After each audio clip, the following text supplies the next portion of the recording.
Hi everybody, you're listening to Vassals of Kingsgrave and the ongoing linear reread of A Song of Ice and Fire. Today we're on episode 7, Game of Thrones, and we're covering events in September 298, broadly comprising the Tourney of the Hand. My name is Bina 007 from the podcast of Ice and Fire forums, of which we are an offshoot of an offshoot, and I'm joined by your hosts Nadia. Hello everyone, this is Nadia. By Adam.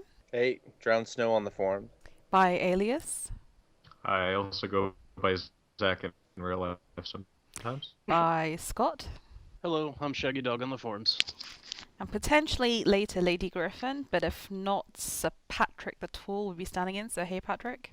Hey, Patrick the Tall on the forums. Good to have our wolf back in the house. And then joining me as the Statler and Waldorf of this podcast, we have Varley. Hey everybody, Matt in real life. Where would a Vassals of Kingsgrave podcast be without our favourite podcast lurker, Amber? Hello, Amberrocks in real life. I might actually join, but we'll see. What's the difference between you joining and lurking? Lurking is I was eating and grocery shopping, and now if nothing happens at work, then I'll just join. Okay, cool. Well, I hope that's possible. Otherwise, she just gets pleasure from listening live. Much pleasure. Excellent. Well, we live to please. So, starting off today, we are going to be covering from Game of Thrones, Sansa II, Ned VII, Arya III, Ned VIII, and Ned IX. So, if any of you don't like Ned, this is not the chapter for you. And with a summary of Sansa II, we have Nadia. Sansa goes to the Tourney of the Hand with Jane Poole and Septa Mordane, and it's more wonderful than the songs. Sir Loras gives her a red rose, Littlefinger sneezes over her, and she retains her composure as she sees Sir Hugh of the Vale conveniently die in front of her. That night at the feast, King Robert declares that he will fight on the morrow. Although they haven't spoken since the Trident, Joffrey is the soul of courtesy. But Sansa's night goes to shit when she gets the Hound to walk her home. She tries to be courteous, but he mocks her as a little bird, makes her look at his disfigured face until she cries, and tells her his gruesome backstory and how his brother is a psychopathic shit. Yeah, you can somewhat get that I wrote that, right? I think it's pretty obvious. From the liberal use of the word shit. That's not Tower of the Hand? Can hear the Bina-isms. Yeah, use of the words Are like... you saying I did not write my own summary? Heavens forfend, Nadia. Comments? Who here is a Sansa fan? I love this chapter. I love this chapter so much. It's the first time we get to see all the pageantry and all the all the knights getting together and just fighting it out for nothing. Yeah, I guess I just like it better from Duncan the Tall's perspective. I mean, the tourney part. I mean, it just seems. Well, yeah, but this is like the first one that I read. Okay. Yeah. But yeah, I was just saying that. Yeah, it was pretty cool when we started. This is the first book we read in that universe, and the amount of details he puts in is really, really, really nice. But yeah, afterwards, I think in comparison to all the other tourneys we've been introduced to, I think I like the first one in the Hedge Knight the best description of it. I mean, so that's my 2 cents. Totally agree. I kind of missed that from the show. There wasn't enough pageantry and gorgeousness. Yeah, No, everything's pretty grey and dull. No and horses. it didn't seem like something where like, at least on the show, it didn't seem like something where like, oh yeah, the whole city's kind of like focused on this and turned out for this. It seems so small. No, yeah, on the show, like 32 people showed up. Yeah. Like, oh, the commoners are, they're placing bets and they're, off screen. It's a big deal off screen. We can't show you that. Well, and you really get the sense from this one that this is the tourney that's seen through the eyes of like a young girl who's grown up romanticizing about all this. So the things that she enjoys and that she just oohs and ahs over are the things that I would probably want to see as well. But she's still very, it doesn't affect her that Sir Hugh dies in front of her. Which was really surprising to me. Like she's still a Stark at the end of the day, even though she's all girly. Yeah. I did think there was one cool thing going on in the tourney when her and Jane are going in, and they go past like all the knights that are really famous, and then they notice all the the knights that haven't really done anything yet, and there's some foreshadowing going on there. Yeah. And they're saying that her and Jane agree that they're going to be famous. I think they say something to the effect of singers are going to recount their deeds in tales and songs. And I actually looked up like some of the guys, like what they actually ended up doing. One of the guys, Balin Swan, he ends up joining Joffrey's Kingguard. Bryce, Karen, and Robar Royce end up joining Renly's guard. Royce actually ends up getting killed because he lets Cat go, and Loras kills him. Oh, yeah. And Bryce actually, after Renly gets killed, he joins Stannis and he dies in Blackwater. So it's almost like they're all getting famous for the wrong reasons. Yeah. Good recall. They're all trying to get notoriety. They're in the middle of everything that's going on. Yeah, but that would be quite logical since the whole court scene is centered around attorneys and stuff like that. So you would naturally pick those who were good attorneys as your guard in some sense, unless you knew of their prowess in some other way. But usually you would know it through the attorneys, right? But is that Yeah, I think so. practical? Yeah. I mean, how would you judge them? Tourneys are mostly, well, they have melees, but Well, Yeah, but right now it's not like there's a war being jousting fought, or is they not can... like something. Jousting is not something you require from a guard, right? Definitely, Nadia. I totally agree. But in But the they lack view it of that in way. the lack of a major conflict or war, that would be the best way still to figure out how good they are with a sword or a lance, right? Yeah, it would definitely be Yeah. a way for some of the hedge knights, or guys like Robar, who he's the second in line for his house, to sort of stand out and maybe land a job or find something going on. Yeah. Also, Patrick Mallister's on there, and he's the guy that he survives the Red Wedding, and the Freys use him as a hostage to force his dad to hand over Seaguard. Yeah. Mm. And his name he's named Patrick, so that's also cool. There's that. Yeah, I have a short list. I'm not sure I have everyone on it, but there was a lot of people you hear about later on. Robert Royce, and of course Meryn Trant. You'll hear a lot more about him later. Barry Dondarrion, Gerard Bazeau, Thors of Myr, of course, and Again, an Engai's sighting. He won the archery. Yeah, and Guy.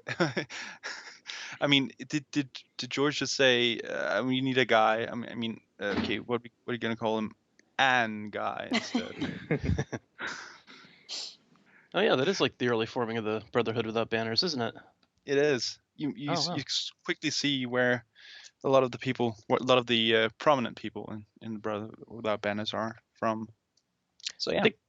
I think it's also notable that Jaime showed up wearing like Lannister armor instead of where the other members of the Kingsguard all showed up wearing their standard like issue armor. Definitely. Yeah, he did that at Winterfell too. How does he get away with it? He's an Because ass. he's an ass, and the he's sister. Jaime. Yeah, his sister is the queen. So.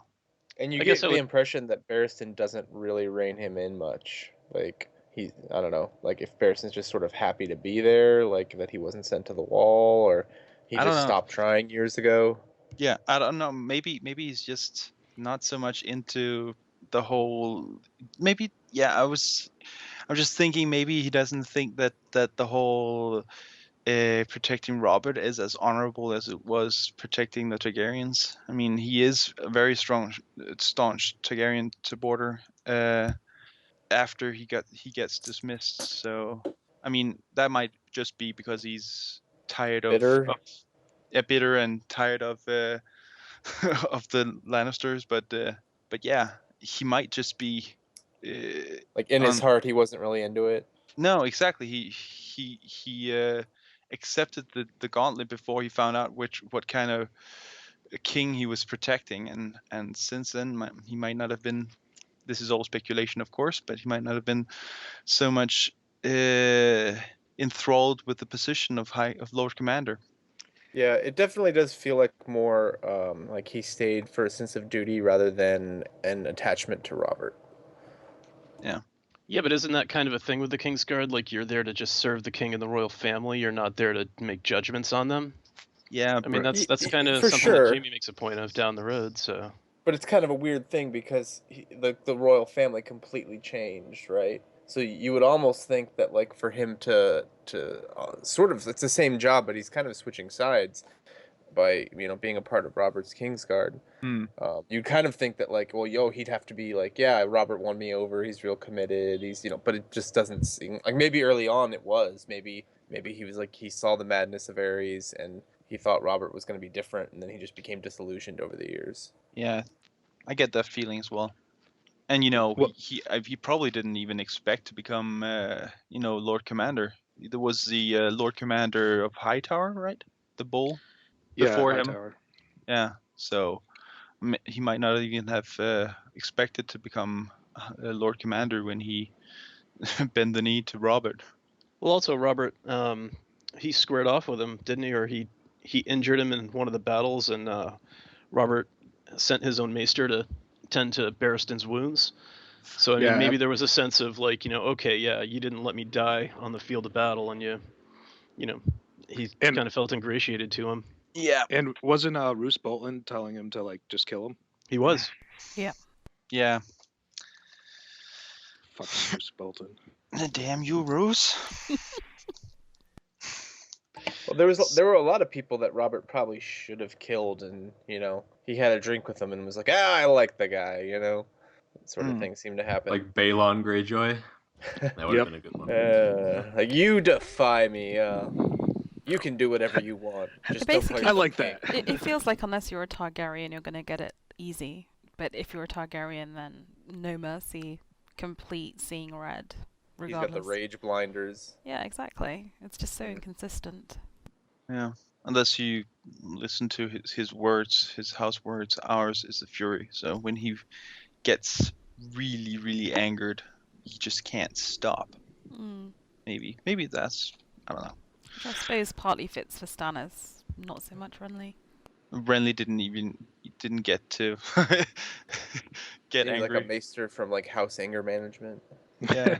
Do you guys get the sense Stannis was motivated by anger when he was killing bitterness? That's a good way of putting it. Maybe not that kind of red hot anger, but like fury. I also think of as just not letting go, like tenaciously holding on to something. So resentment, anger, whatever you want to call it. Like it's like with Robert. Once Stannis fixes upon something, that complete drivenness is amazing. It's quite admirable in a way, but it's also dogmatic and scary. Right, because he's still salty about like not getting like their keep Storm's End, but he got Dragonstone, so yeah, which we kind of salt on Dragonstone. We talked about before, right? Like, was that like that's, he should have gotten what he wanted, so he's kind of right to be a bit upset, but at the same time, like, Dragonstone is sort of like, that's like the vice president, like, but I'm assuming part of the reason why he was a little pissed is because maybe he assumed that eventually once Robert's kids got older, then what would be his, like, would they be sent to give Dragonstone, like, and he'd just be pushed aside? Yeah. But Fury can be righteous. I think a lot of Stannis's problems, he's kind of in the right. It's just the kind of entitled way he goes about it that's annoying. Yeah, but I think you're right on Dragonstone. That was the second prize. Just because we sit around in our crappy houses, it seems like, oh my god, they would give you Dragonstone. Isn't that awesome? But from his perspective, he's being completely... But I mean, he had Storm's End, right? Like, I mean, Robert was off. He kept it for a year. Ward. Yeah, he was a ward, and Renly was too young for anything. So basically, I mean, up until they won the war, like, he was in charge of Storm's End. Yeah, I think the whole point that he fought for it and he like barely, like, he sacrificed everything to keep it was why he felt so upset when it was taken away from him, because he sacrificed everything to keep it. I mean, he had to eat barrels of onions. Come on. Book candy. Yeah. It's not so much the onions as it's the rats. And the book bindings and shoe leather. Nah, rats aren't that bad. I think rats and onions would probably be not bad at all. I think the worst part of it must have been looking out your battlements and seeing the Tyrells like just having this awesome feast every night while you're sitting there like munching on a slice of rat. Do you think they were sitting there sort of waving sort of haunches of venison in his face like suckers? I would have been. Yeah. You move the kitchens every day so it's downwind. No? Yeah. You smell that? You can have that if you come out. Lord and Tyrell, surrender. pass another cup of wine. Spoken like a true chef, Stannis. Ollie. They You're use their welcome. catapults to throw over like casks of wine that just spill open and make everyone sad. And you have one cheeky Drink it sort off of the ground. knight How did who's we- like how Eddie. did we get- How did we get from a Sansa chapter to Stannis eating rats? Ours is the fury. Let it happen. Just let it happen. Just let it's Vaughn. I left for a couple of minutes to finish the chapter, and this is what happened. It's like Godwin's Law, but with Stannis. Like we eventually just end up talking about Stannis for some reason. I just had this Yes. like image of some young junior knight. Like, Can we please move on to the scene? what do you mean the scene? What's the scene? The Sansa and Sandor Clegane scene. The Sansan That's scene. the scene. Exactly. Stannis in this chapter? The Really? beginning of an epic Yes. romance. I The- feel the like the ghost of Ashley looms large over this. The best pickup line ever. Tell anyone or I'll kill you. Yep. My heart ever since. Is that how Sure, you you know got what hitched, Patrick? Yeah, but you know what? That's She was exactly cheering how for it him the went. next day, so it worked. Yeah, I don't know. Maybe she's. She knew the Kingslayer would lose. Okay, Nadia, what would you like to tell us about Sansa and Sandor? Well, for everyone who thinks that Sansa is an idiot, well, this chapter is proof that she's not. Because Because she understands him immediately when he starts talking to her, when he tells her all his like childhood, well, not all his childhood, but what happened to his face. She immediately starts to feel pity for him. Does that make you smart though, No, or just Makes you empathetic? empathetic. Exactly Yeah. smart. But that's the problem. People don't think she's exactly stupid. They think she's cold. They think she doesn't, you know. Well, she is Whoa. sort of cold towards Jane Poole, though. In the same chapter, she's like, "Oh, Jane doesn't like this. Is feeling sick. Well, Yeah. that's because I think she's conflating with the duty of being a good young lady, which is to look upon attorney and not sort of be all weak-willed. That's sort of like a lower class thing to do. Right. It's something So- she's internalized that she's been taught. Yeah, sort of being exactly. that way. yeah." But she also says that she forgot about Jane later on in all the things happening. She forgot about Jane. And Jane's supposed to be her best friend. I think it's very honest. Have you never had one of those things in excitement where you sort of become very selfish in that excitement? I think it's No. just really good writing. That, you know, if you're carried away at a great concert or something, where if you lose a friend or whatever, and but you're caught up in the moment. Like, nobody's perfect. People expect these standards of Sansa that I think is amazing. Yeah. I mean, I'm just So saying. speaking of standards, like Septa Mordane gets lit drunk. For a second, I thought you were going to say, speaking of Stanza. Oh, Is Septa Mordane your hero, Matt? but no, she's Patron just saint. like trying to like teach her how to be a lady, and she drinks so much she passes out in her food. Good point. Good point, well made. Well, yeah, but then again, So the whole Neither of them is Faith of the Seven. infallible. Yeah, and the whole Faith of the Seven is sort of like this dichotomy between what they say they want to do and how,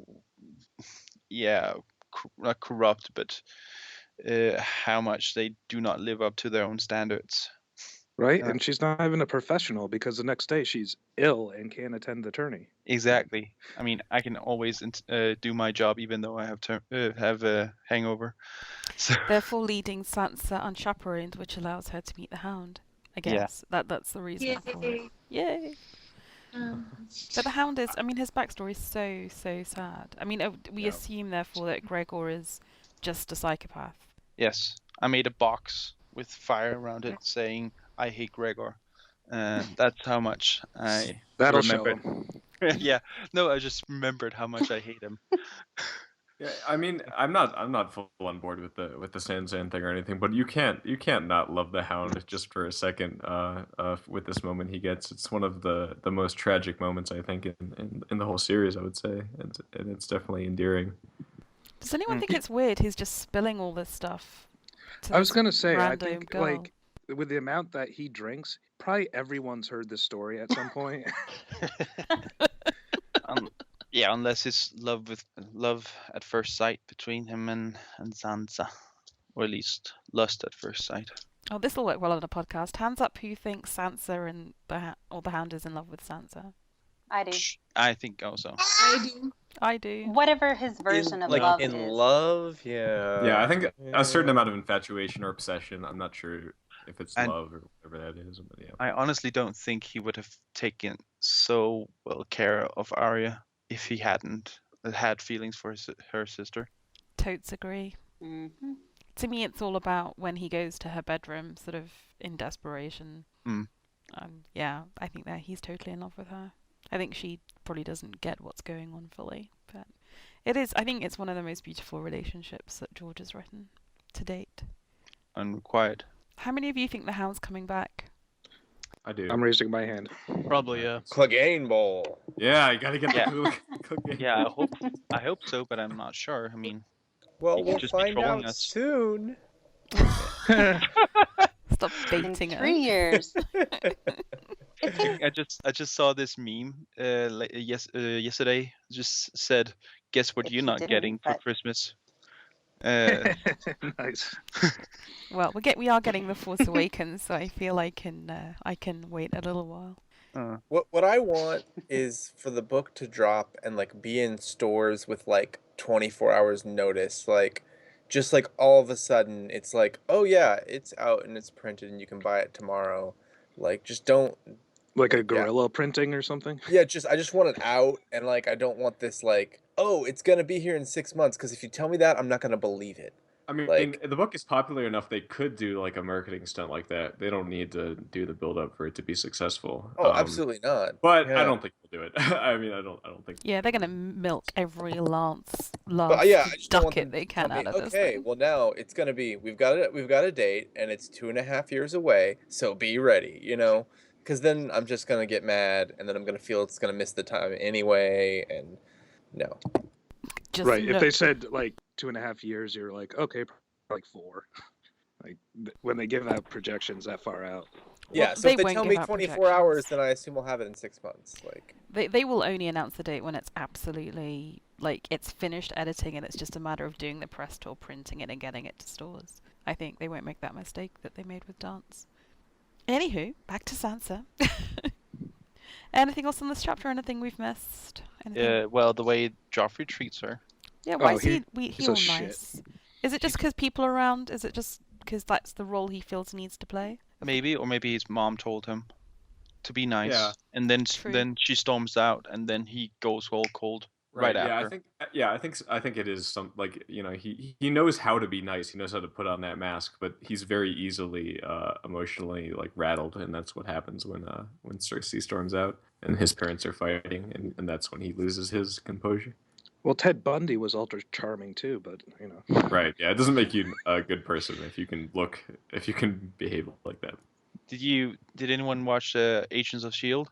Yes. I Well, did. well, there's the thing about Ward where somebody describes this person Ward, who is obviously a psycho, and he No, describes not him obviously. Come on.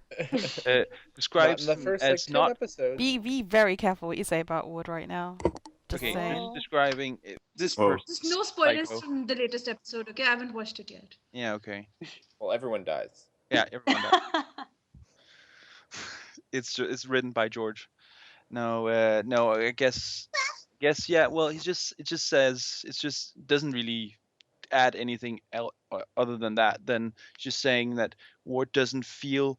It's not that he doesn't feel anything. He just feels too much, and maybe that's also Joffrey's problem. He's too he feels too much from everything. He gets really really upset when people make fun of him and his mother and his father. He That makes feels sense. negative Yeah, he- emotions like really high. But he doesn't feel any positive ones. I mean, I think the difference is that with Ward, he also feels positive emotions. Like, so he does love Sky in his own messed up way. Whereas Mm. it He thinks does he's doing the right thing. Yeah, does Joffrey ever actually... And when he's taken in by this guy who turns out to be grooming him to be a psycho killer, he does do it out of a sort of need for a father figure and that kind of love and bonding. Whereas do we ever get it from Joffrey ever that he loves anyone apart from himself? Does he ever exhibit a single positive emotion, or does he ever do anything that he thinks Well, is to be for the fair, good? we're never in his head. Like, I don't know. He's kind of a Unavailable a evidence. shitty little teenager, but Yeah. you know. I guess I think before Sansa sees his dark side, he kind of likes the idea of of marrying her. Maybe beyond just his self-image, but because she is pleasing to look at and But again, that's a selfish thing. It's not an altruistic sort of no. let me do this nice thing for someone thing. Then again, you can just be spoiled and never be altruistic anyways. So that doesn't make him completely devout of any positive feelings. Yeah, but aside from Tyrion, like, none of the Lannisters have ever done practically anything in any kind of altruistic fashion. Jaime, later. Well, yeah. Later. After he loses his hand. Oh, before that as well. Cersei probably gives to charity, once in a while. You sure? I don't know. She gives her dresses to hand-me-down. She did forgive all of that debt, from the church. So. Oh yeah, that was completely unselfish thing she did there. No, that was the church forgiving all the debt to her. Yeah, I know. That was the other way.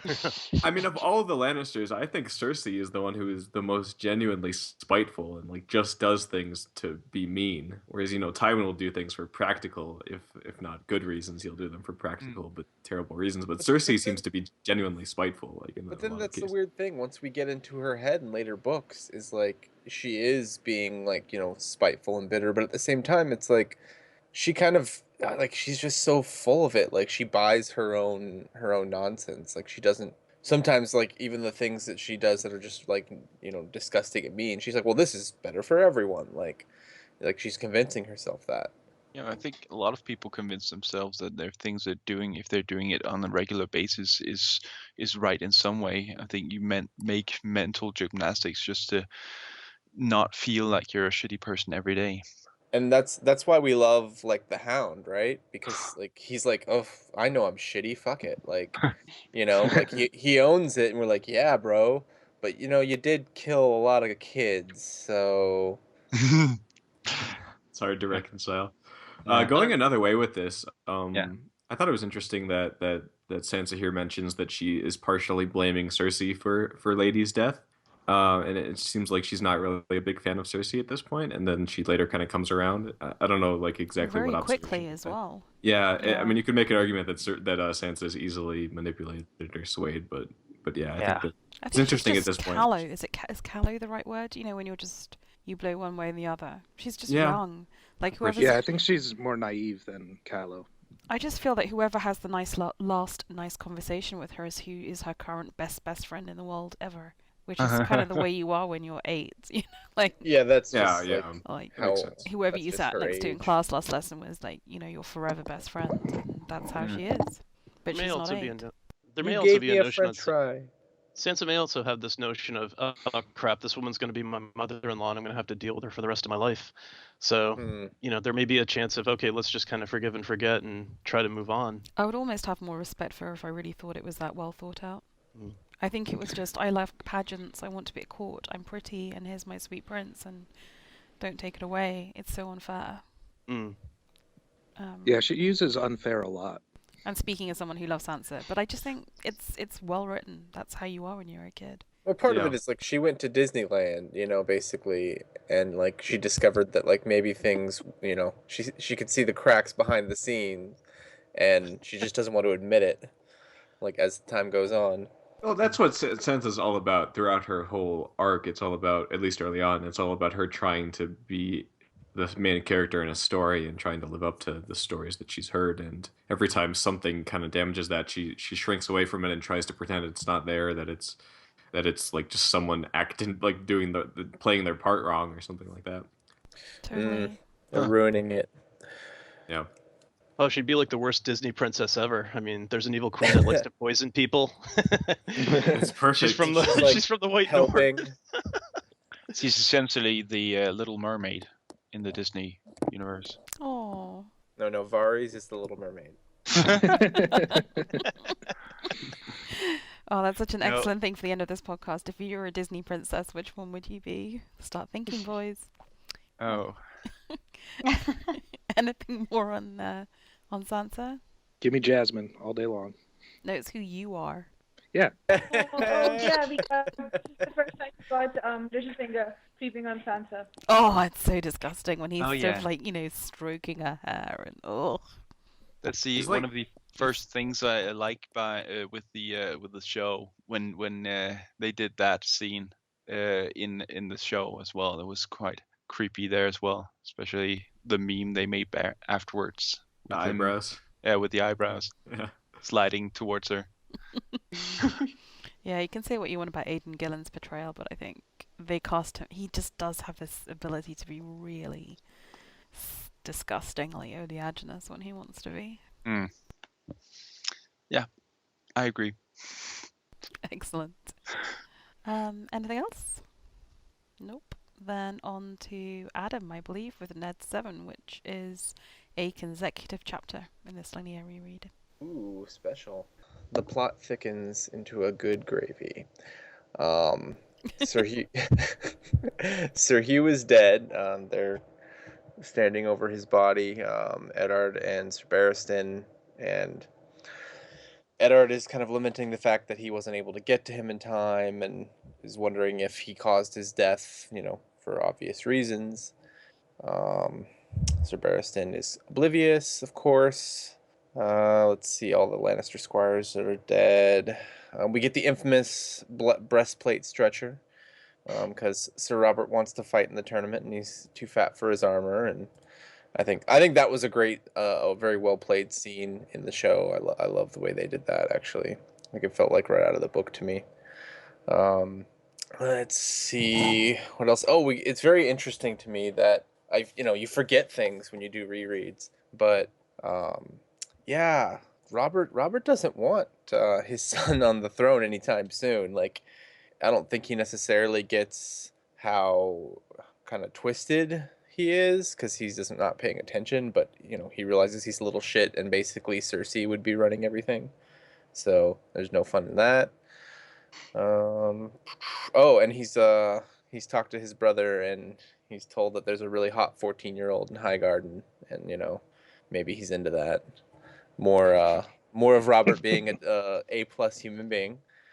Well, I guess it's just their society, right?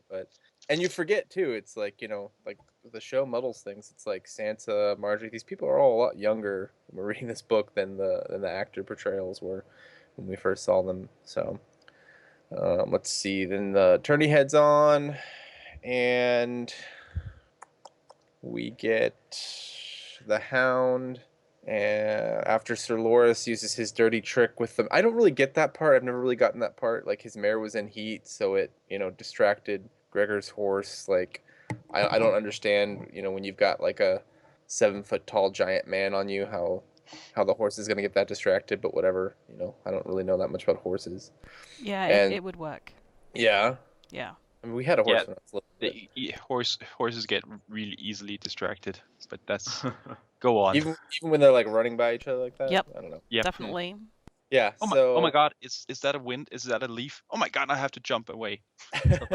And they do make a note that this horse is not like very well trained. It's just like the biggest, nastiest one that he can Yeah, find. Gregor probably doesn't seem to care about horses. He just needs horses that are capable, and I mean, we know he doesn't care because of what he does to this one.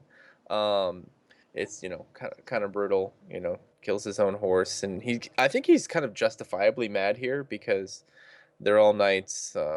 It's supposed to be kind of an honorable contest, although he doesn't care about that. But it's a dirty trick that's used against him. Although one he probably wouldn't have shied away from using himself. He tries to kill Sir Loras, and we end up with the Hound stepping in, and Clegane Bowl Part 1. Yeah, it's the prequel. Sansa seems to like that. I think everyone's into that. It's all good. The king has fun with that, because he's like, why the fuck not? He's such a great ruler. Yeah, it's So it's great. good. It's good fun. Also, Eddard remembers that Gregor was the one that killed Rhaegar's children, and so, or allegedly. I mean, it hasn't been proven, but we all know how nice of a person Rhaegar is. Let's see. They have the melee. Some boring stuff happens. Yeah, there's not a whole lot. Like, that's the most interesting stuff that happened in this chapter. And then we meet with Varys, who kind of gives his support to Eddard in a sort of confusing scene. After he sees that Eddard helped keep the king out of the melee, which was where Cersei wanted to kill him yet again. Like, she just plots to kill him at every turn, and he, like, how does no one notice, or how does he not get pissed off? Like, no one says anything to him. Like, I don't know. It seems a little, Well, they are very subtle plans, I think. Like, even for Cersei, these seem to be, like, who would, if not, like, someone like Varys who's paying very close attention would notice that she's trying to... Well, but that's just it. It's like, people do notice, and a lot of people are involved, and, like, no one ever says anything to the king. Like, I mean, Varys, we find out later, he has his own plans and his own, designs for what's going on. So this is maybe he was okay with Robert getting killed, but I mean, I know, like, they say, it's too soon or whatever, but it would have been his duty to say something. I mean, do you think the king would have not trusted him? That could have been the reaction. I also don't think that Varys thinks that Robert is his best interest to, like, result, and he wants something different. He just didn't want this all to happen so fast. Yeah, and so it seems like he realizes that Robert's death is probably, coming quickly, and Ned could take power and sort of keep things status quo long enough until his plans are ready. Is that what? Yeah. That's probably what we're thinking here. Well, I don't know what Robert's reaction could be, because, what's he going to do? Like, kill Cersei? Like, and yeah. Then, the Lannisters rise up against him, and, I think he's still like, let her try. Well, that's exactly what Robert Ned wants, isn't it? care. That's exactly what Ned wants to happen. He, like, has that image in his head of Robert decrying Cersei and Lannisters rising up and Robert crushing them like he crushed Rhaegar. That's what he wants to happen. And then that's Renly's plan. Renly's plan is to get Robert to set Cersei aside for the Tyrell girl, and then to go out and crush the Lannisters. I don't think Ned's there yet at this point in the story. I think he's still trying to put all the pieces together. Well, he even says in this chapter, he, like, has that dream in his head if that's what's happening. He says that. But it's later on, I think, that it's very obvious that's what he wants. But he also, oddly enough, I mean, Cersei is kind of the problem. Like, Tywin hasn't really been involved. He doesn't get involved till later books. And he's giving her advanced warning and wanting her to leave. It's like, it seems like he just wants to take Tywin down. Like, we don't really realize, much about Tywin at this point. But, like, he wants House Lannister gone, in a way. Like, he thinks that's where this is all leading. And I think we overestimate how much power the Lannisters have. Because during the war, they have more than just their own men. They have a lot of men. They have the gold, etc. But Highgarden, the North, the Crown Lands, the Riverlands, if everyone, if they said, well, look, the Lannisters been plotting to kill Robert, and Robert, got everyone onto his side, like, they wouldn't last long. They don't have that many men. Oh, that's true. That's why they nip it in the bud. Mm-hmm. Kill him. Yeah, that was Renly's goal, that whole point of him trying to marry Robert off to the Tyrell girl. Mm. Yeah, because, I mean, you would piss off Tywin, but again, the main thing there, Robert's at peace, which he doesn't care about peace, but it's the money, right? It's all that gold. And if you brand them as traitors and you are going to end up giving their seat to someone else, but if you then brand them as you could traitors, just take you could the just, gold. Yeah, you repudiate and the debt's debt. forgiven. Exactly. Yeah. So it's so sweet. It almost, Renly, is being, he's being actually pretty smart about it, but you almost wonder why Robert didn't think of something like this himself, with as much as he kind of hates his own wife and is just kind of pissed off. Like, if he had any inkling, you almost feel like he would have been like, all right, to war with the Lannisters, solve all my problems. Yeah. How self-interested do you think his motive is for, like, marrying the hot 14-year-old Tyrell girl? I mean, is it really because he's worried about his son being a psycho, or is it just he wants to bang a hot 14-year-old who looks a bit That looks like kind Lyanna? of like yeah, I think that's what it is. I mean, isn't he always trying to find prostitutes and stuff that look like her anyway? Well, he has a pretty wide taste in girls, but they seem to be interesting in each their ways. But yeah, he does also enjoy people that look like Diana, girls that look like Diana. He's equal opportunities in his banging. Yes, yes, I think so, because we've heard about blondes and gingers and everything, and all of them gets But the in the royal words treatment. of Morrissey, some girls are bigger than others. But we give Robert so much shit about this, and his womanizing and everything. But being stuck up on Lyanna is totally understandable, because I mean, think about the age he was. He was never able to obtain her. It's all very selfish and stuff.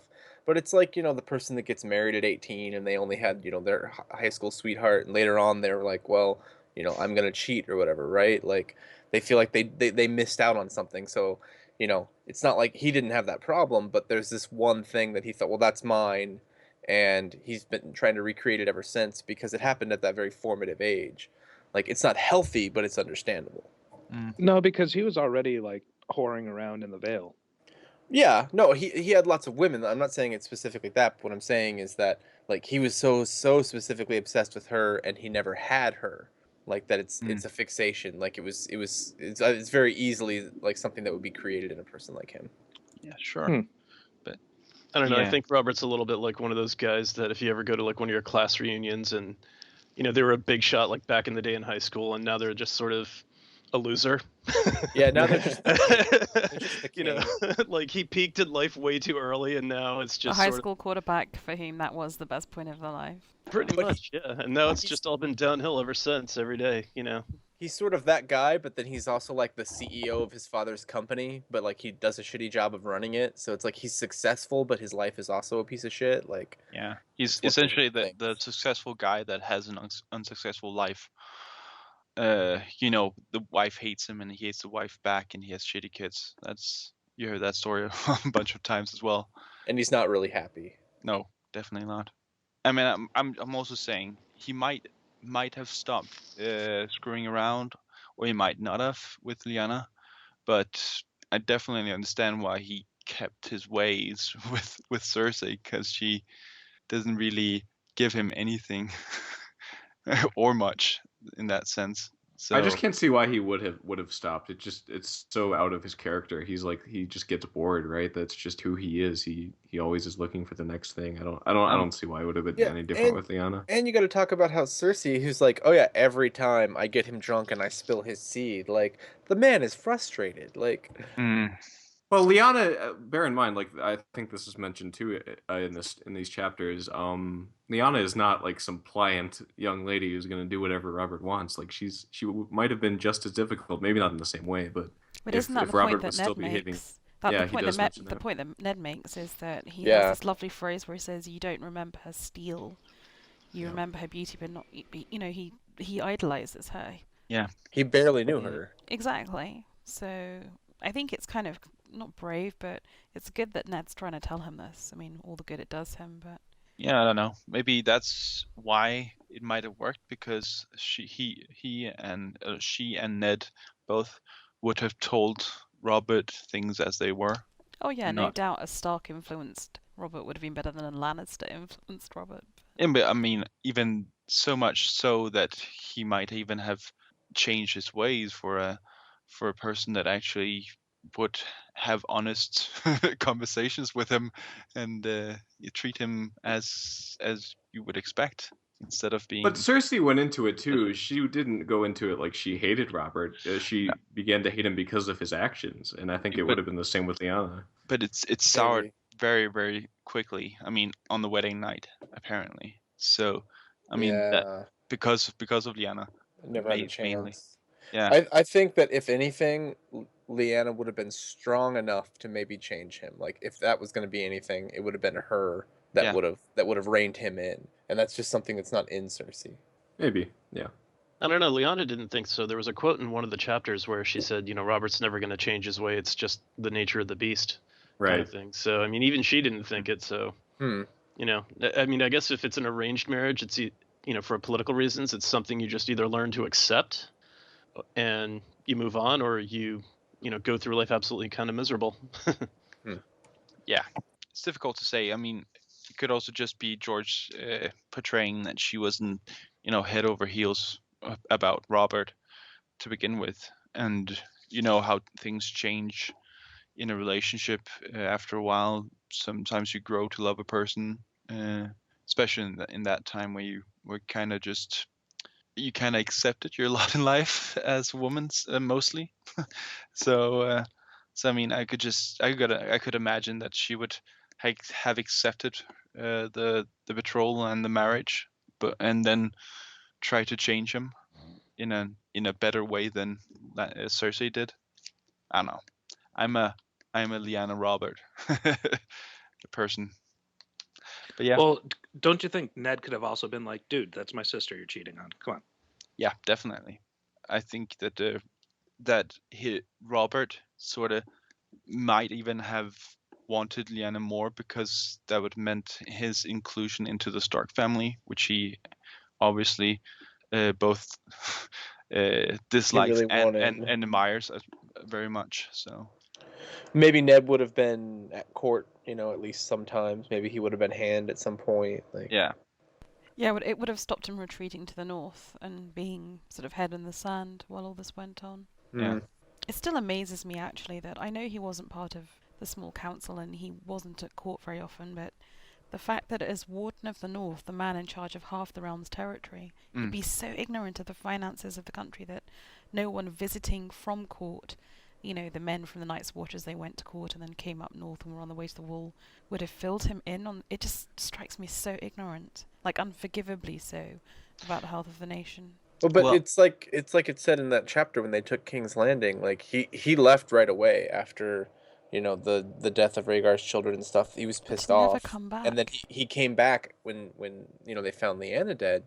But it seems like after that's the it says in that chapter that's the thing that brought them back together, is after the Tower of Joy, when he came back to Robert mourning. But then it seems like he went north pretty much right after that, and they didn't see each other again until the Greyjoy Rebellion. Yeah, exactly. And then he went home again. I mean, he has retreated to the north, and I'm pretty sure that the way the Seven Kingdoms work is more like a segmented realm. It's decentralized, especially in the north. It's really, I mean, you communications can, even. Yeah, exactly.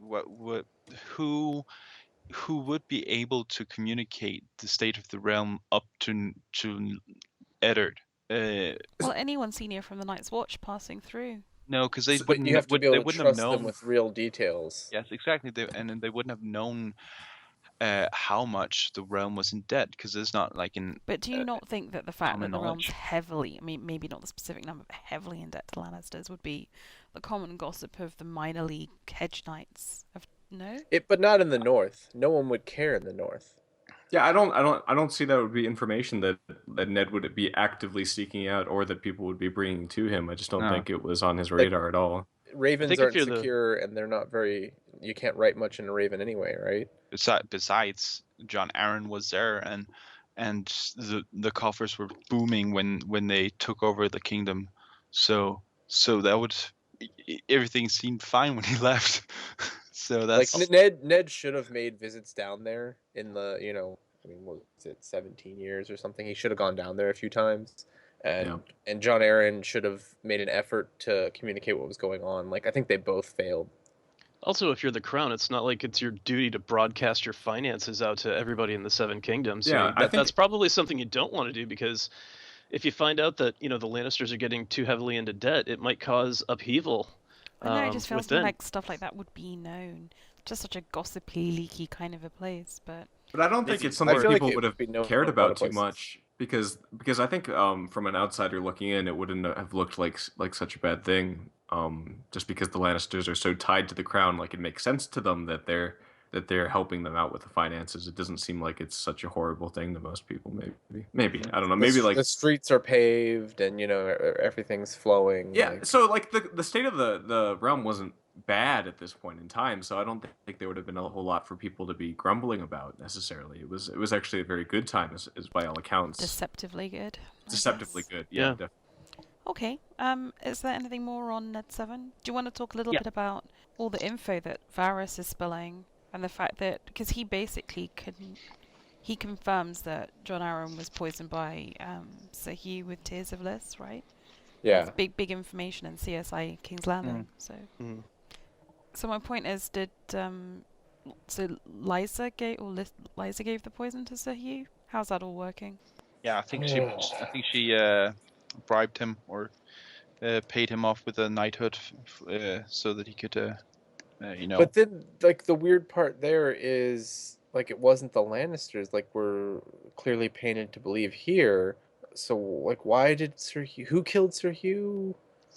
Gregor killed Sir Hugh. But I mean, what was the motive? Like, who arranged that? Is what I mean. Like, did the Lannisters think that he needed to die because of reasons? Like, if they weren't involved in the poisoning. Well, the one thing you're forgetting is that Littlefinger is still in King's Landing. He could have right. He could have manipulated Gregor in some sort of way, or just paid him off. Gregor doesn't care.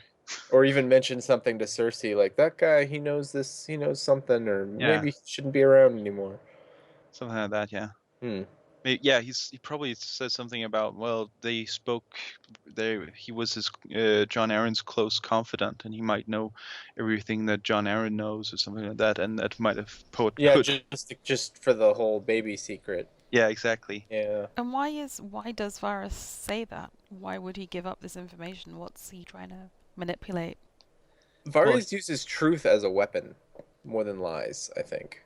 Yeah, and he definitely wants the Lannisters and the Starks to fight at some point. So he doesn't want them to fight now, though. No, he doesn't want them to fight now, but he just definitely wants them to fight. So instead of, I think he just played a card now for two purposes: one, to further the plot a little, and the other one to ingratiate himself with Ned, because giving that information would have put him in a better light. And if Ned succeeds, he's in with Ned. And if he can turn around and betray Ned and stay in with the Lannisters, he gives himself a lot of outs. So it's just a position of no loss, basically. Yeah. Okay. Anything else on this chapter? Well, okay, go ahead. Okay, I've just all the bad things that Gregor did, except other than killing his horse, we got listed up here. He had three. He has his third wife now. He has a dead sister. Right. This the dead sister, which he probably also killed. Burned brother. Dogs dare not to enter the hall where he is, and father killed in a hunting accident. Cruelty to animals. Oh no. No, and servants go missing. Who would have thought? Yeah, and the servants go missing. Yeah. Yeah, I was gonna say, I feel like he just murders a servant a week to sate his bloodlust. Yeah. I'm getting the sense this Gregor guy is not the best dude. Just getting that feeling. But yeah, the thing I like about this chapter, as far as charting Ned's arc goes, is that it seems like it's like the last moment of real hope that things will get better. He has this moment with Robert where he relives the past with him, and it seems like there's some kind of genuine relationship there, and it feels like Robert is the man who he used to be to him, and he has this just last moment of hope that things will get better.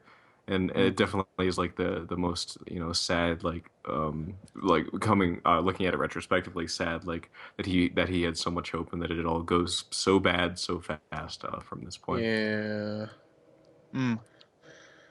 And who's the other squire in with the Robert? Is that, we know the one is Lancel, of course, because he gets mentioned by name, but the other one, 11 to 12 years old. About the same age as Sansa, and is that Tyrek? Yeah, it's Tyrek. It's sure, because in the family tree, Tyrek seems to be married to an Emissand Hayford. Huh.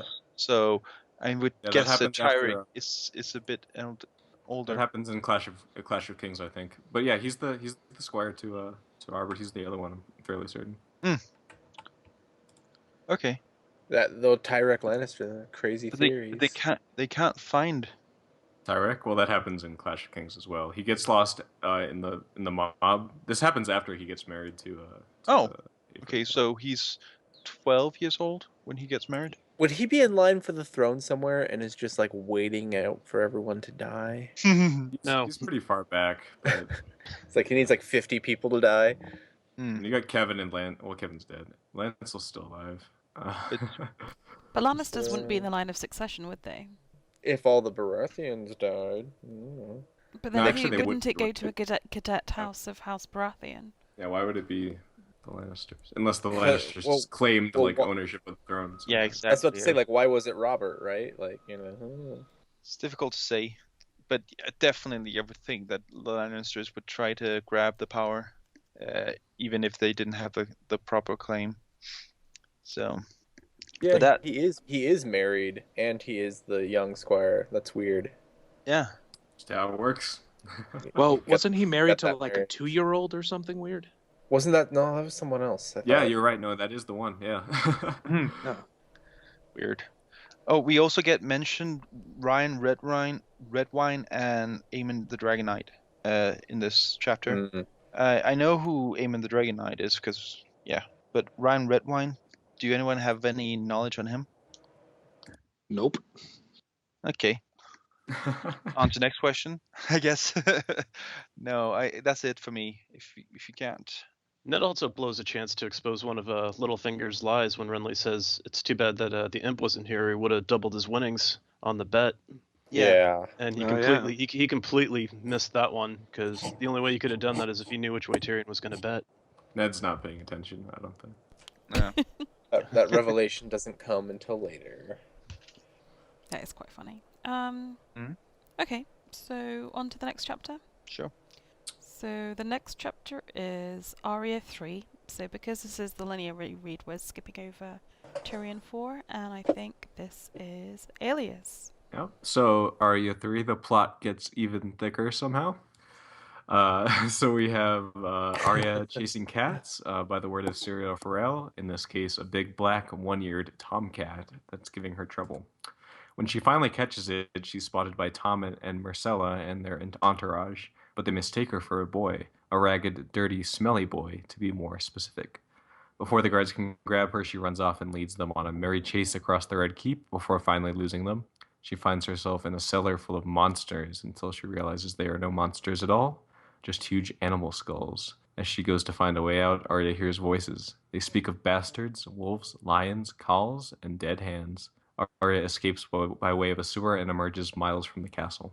She finds her way back to the gatehouse where she tells the guard that she is Arya Stark of Winterfell and the Hand of the King is her father. She is brought before Ned, who scolds her for her recklessness. She tries to explain what happened, about the monsters and the two men, the fat one and the wizard, but Ned takes it all for a tall tale. They are interrupted by word of a black brother seeking the Hand's audience. Before Arya can hear what he has to say, the guard Desmond takes her away. Worried for her father, Arya asks how many men guard him. Despite only having 50 men, Desmond assures her that every northerner is worth 10 Southron swords. One of the biggest pieces of bullshit in this whole series. But yeah. When you guys first read this, did you realize immediately it was Varys and Illyrio in the sewer? Yeah. Yeah, you knew it immediately. I think I knew it was Illyrio because she mentions like his rings, and those were mentioned earlier. And the beard. And he has the Free Cities accent, and he's fat, so it's pretty clear. And he's a merman.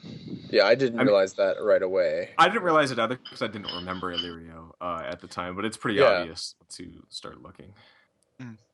Yeah, it's a pretty telling chapter on Illyrio and on Varys's sort of spy network that he has going on.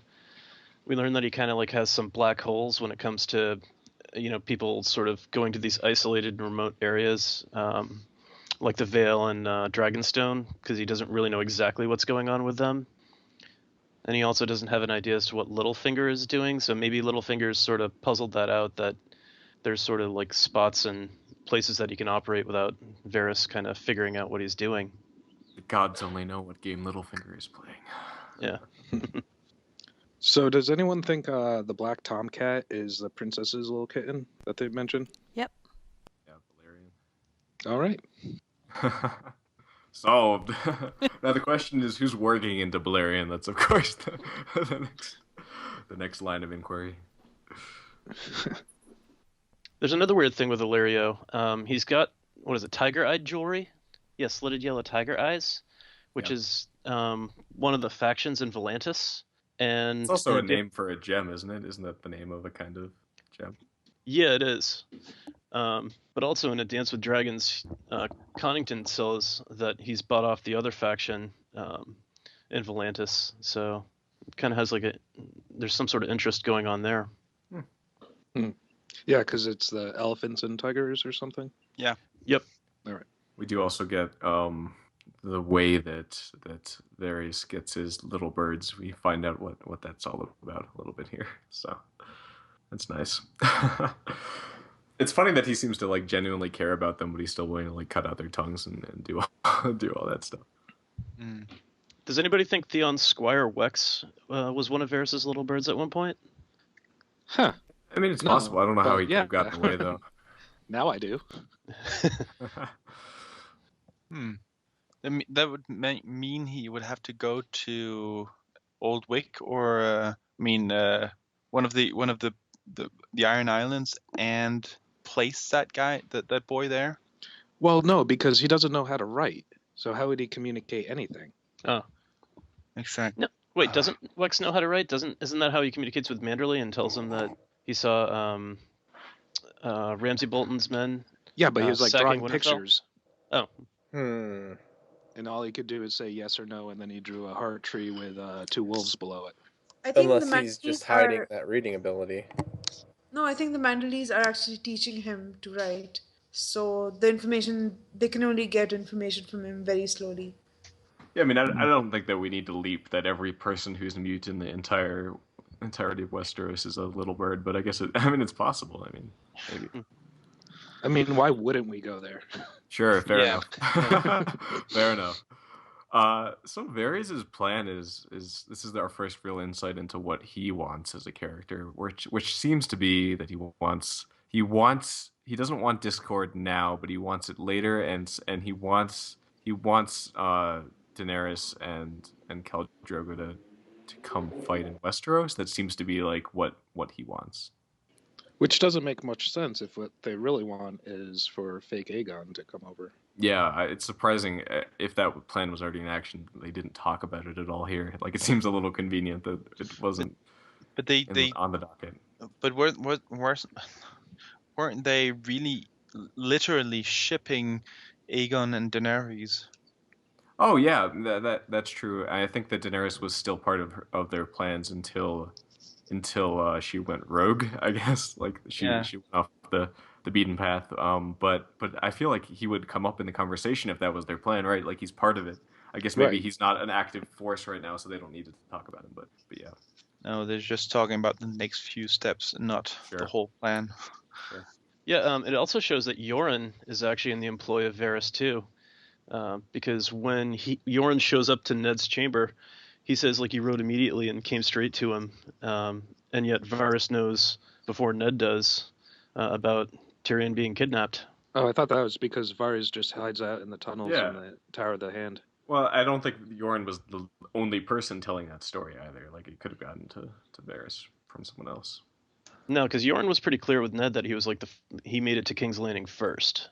Right, he almost killed his horse or whatever. Yeah. But he thinks that. It doesn't mean it's true. I don't know. There could be some kind of faster form of communication that Varys has. Well, correct part theory. Why did Yoren stay behind in the city and save Arya? Did anyone tell him to? Because he doesn't seem like the person that would go out of his way to save a Stark normally. Maybe it's just loyalty or something maybe for it Ned. is. Yeah. But maybe it's something more. The Starks contribute the most to the Watch, so maybe it's kind of in his own interest a little bit. Maybe he is sort of working for Varys, and just Varys tells him to get Arya out of the city so that so that they don't the Starks. Well, I mean, the Lannisters don't have enough on the Starks for the war to stop. No, I think it's more loyalty to the Starks, because we've already seen him stop twice at Winterfell and be given hospitality. So you gotta figure every time he makes a circuit around, he probably stops at Winterfell. So he's like, well, thanks for all the free meals. Like, here's a child. Well, I'm just saying it might be the other way. Yeah, I mean, the obvious explanation is that he's just loyal to the Starks, but maybe there's something. Maybe I can buy. I like that idea especially because the whole problem for the Lannisters is that they can't deliver both daughters to Catelyn. So any deal they make as a lie. And that's mainly because Yoren took Arya out of the city. If she had stayed in King's Landing, she would have been found eventually. But she was saved in a way, and that might have been because of Varys, because he wanted things to escalate. I'm just saying. I mean, it's self-fulfilling, but yeah, it could happen. Yeah, of course, there's no other information that backs this up, but I mean, it could work. Yeah, sure. Those are the best kind of theories. Definitely. Okay. I mean, there's not a whole lot else that happens here. It's mostly just revealing Varys and Illyrio's connection and some of their plans. But it's a big chapter. I mean, a lot happens. Yeah, sure. And I think that's, we've spent 50 minutes talking about it. Remember, the early chapters of this book were like 6 pages long. So I definitely feel that as you get to sort of, I guess we're mid to 2/3 of the way through Game of Thrones, the chapters aren't kind of that much longer, but they're so dense with action rather than world building. Well, I think that's the thing that constantly impresses me every time I go back to read a Game of Thrones, is that every chapter, like all of these chapters we've read for today and many others, just seem important. They all have their own thing that I'm like, no, this isn't just like a throwaway chapter. This is extremely relevant to the whole plot, and it's adding a new dimension to it. Exactly. If only it stayed that way. The density of the storytelling is unbelievable, and yeah, you can to be admired. You can definitely tell that this is the first book in the series because of the tightness of the stories and the chapters. They all feel relevant in a way, more so than maybe some of the later books where he gets a bit more leeway. Yeah. I think this is especially really feels like he's proving a concept and trimming all the fat from it, and we got the best product possible in the Game of Thrones. Or what? What do you agree or no? I do. I kind of feel I came into this reread very much for Storm of Swords as my favorite book, which I think a lot of people have. And I don't know, sometimes you sort of think of Game of Thrones as being maybe not more simplistic but more linear, like all the stories are more compressed. But my admiration for how concise and yet how dense and rich the storytelling is, I'm impressed in you. So it remains to be seen, but maybe at the end of this reread, it remains my favorite book. I don't know. It's kind of weird for me. Well, I mean, you could definitely tell, about being dense and concise and stuff. Like, this was going to be the first book in a trilogy. So, it kind of had to move along. It had to be really packed. And then, as things went on, it went into a little more world building and, other plots and stuff like that. But, I like the first book. Yeah, I think it's my favorite for those reasons. I think it's just a very, very effective storytelling, and it does a very good job of neatly introducing us to the world and not meandering or getting lost in that process. Yeah, very solid product. Reading in this way, in the linear way, it still works. and it's one would think that's the way. If a person writes in a certain way, if it's meant to be read in a certain way, that if you take it out of order or take the chapters out of order or context, you would feel that you're missing something. But it feels like a separate story when you just read it in this way. I think I wouldn't want to read it this way the first time through. I feel like everything definitely. Like pacing and like the way that certain things are introduced works better in the original way. But yeah, when we're going through it like analytically and we're looking at different things, I think it's a very cool different way to read it. And honestly, it was just a shallow ruse on my part to get more people to reread it with me, and I figured if I did something slightly different on everyone's rereads that we all do by ourselves, then it might lure some co-conspirators. So. Well, you succeeded. Mission accomplished. Yeah. Way to go. I am the Varys of Ock. Okay. Should we move on to... Devious Brits.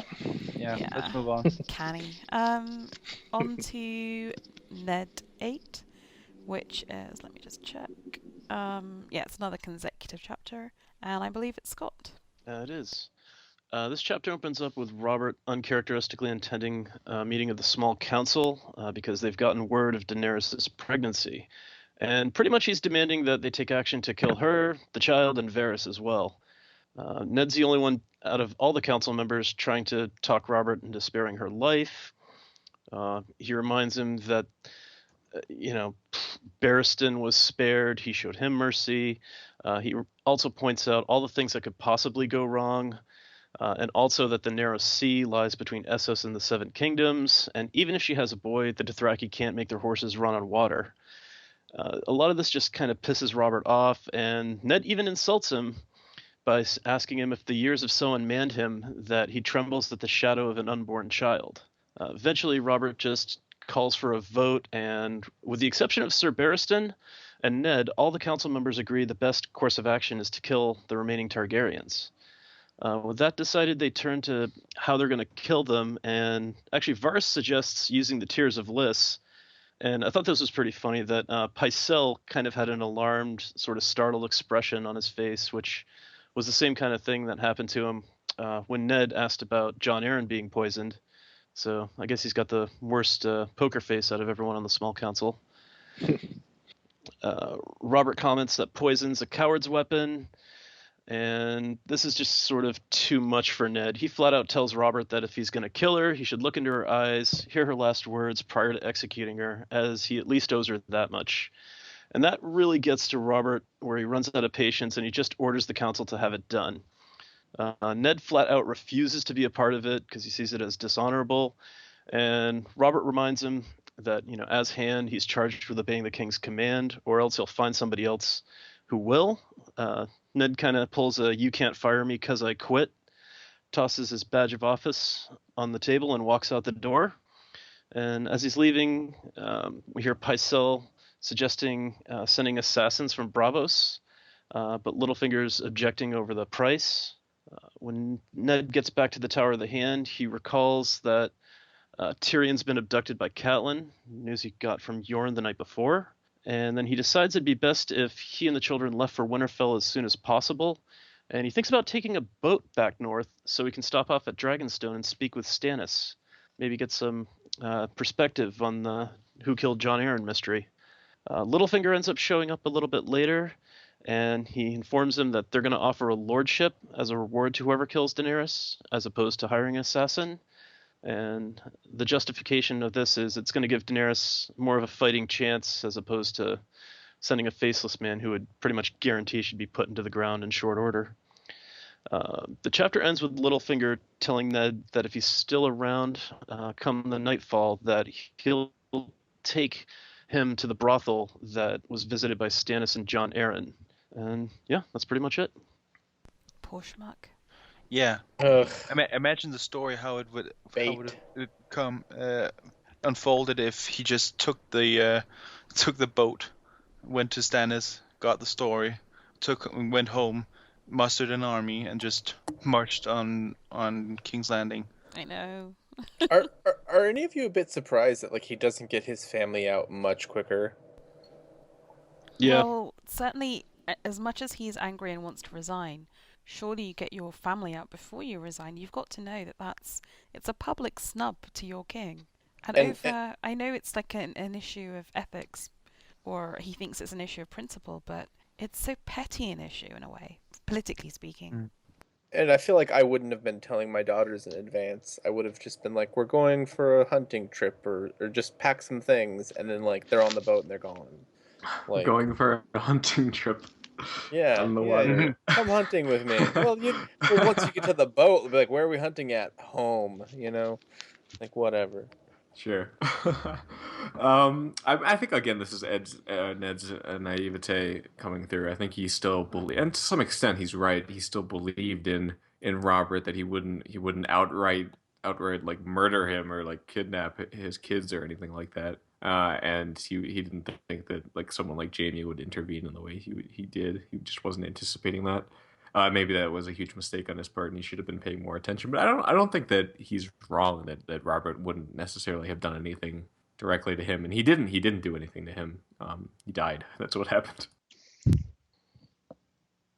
Yeah, I I'm don't know. struggling to put my thoughts into order here.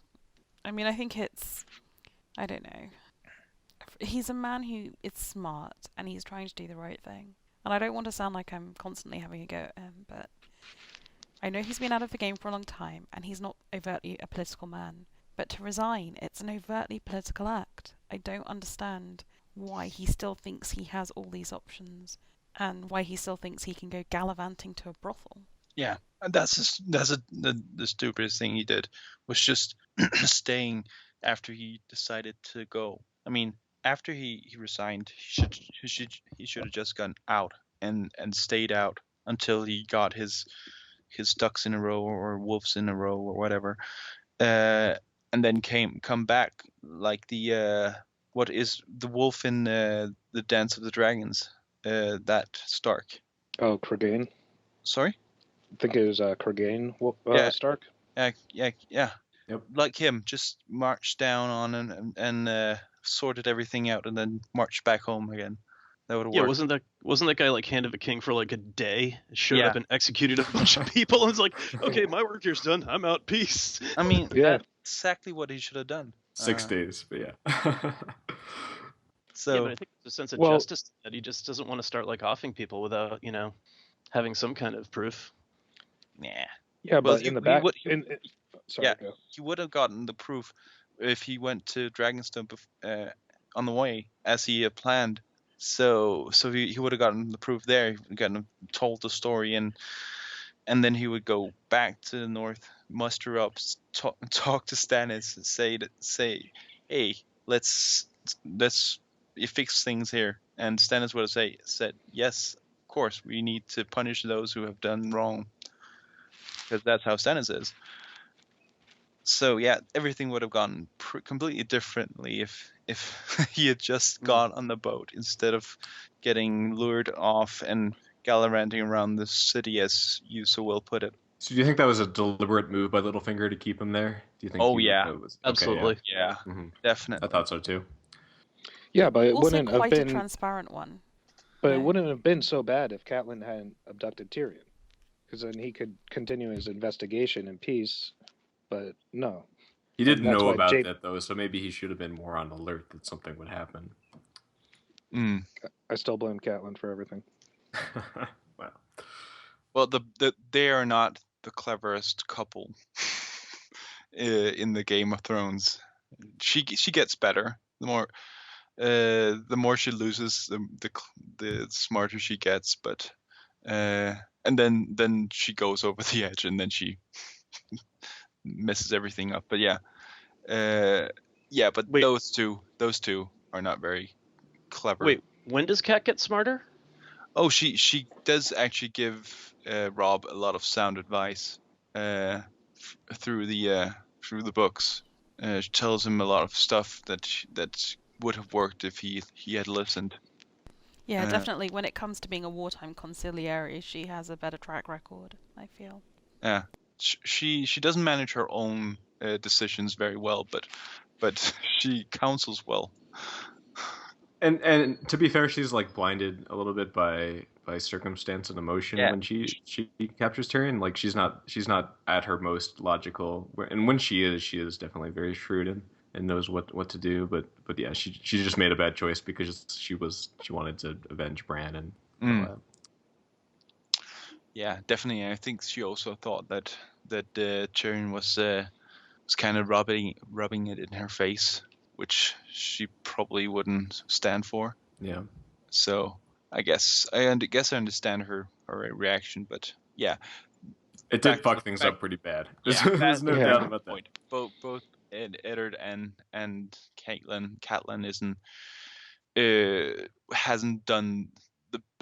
hasn't made the best decisions in this book, at least. No, they're kind of the people that mess the most up. Just as a hypothetical, what do you guys think would happen if you guys, you said that Ned would join up with Stannis and storm King's Landing or whatever.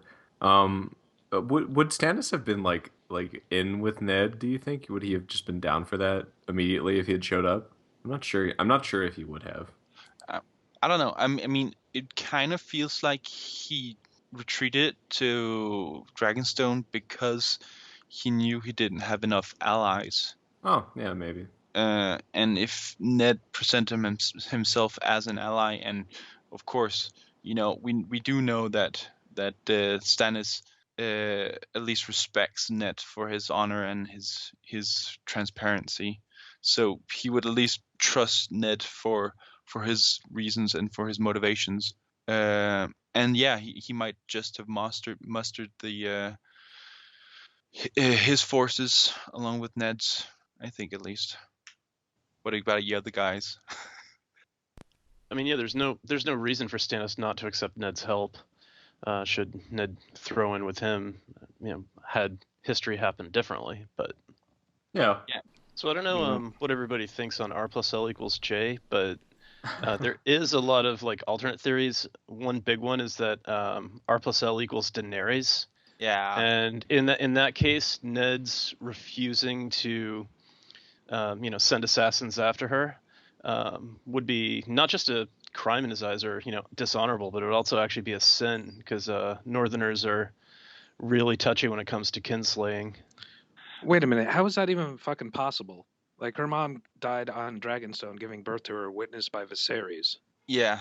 Yeah, the notion is that Viserys possibly lied to Daenerys to strengthen his claim. Yeah, but how old was he anyway at the time? Like 10 when they went away. Yeah. How does that strengthen his claim? Because she's actually the first, the closest in line to Rhaegar, which is the governing line. Because she follows him in the line. Okay. She's no Viserys.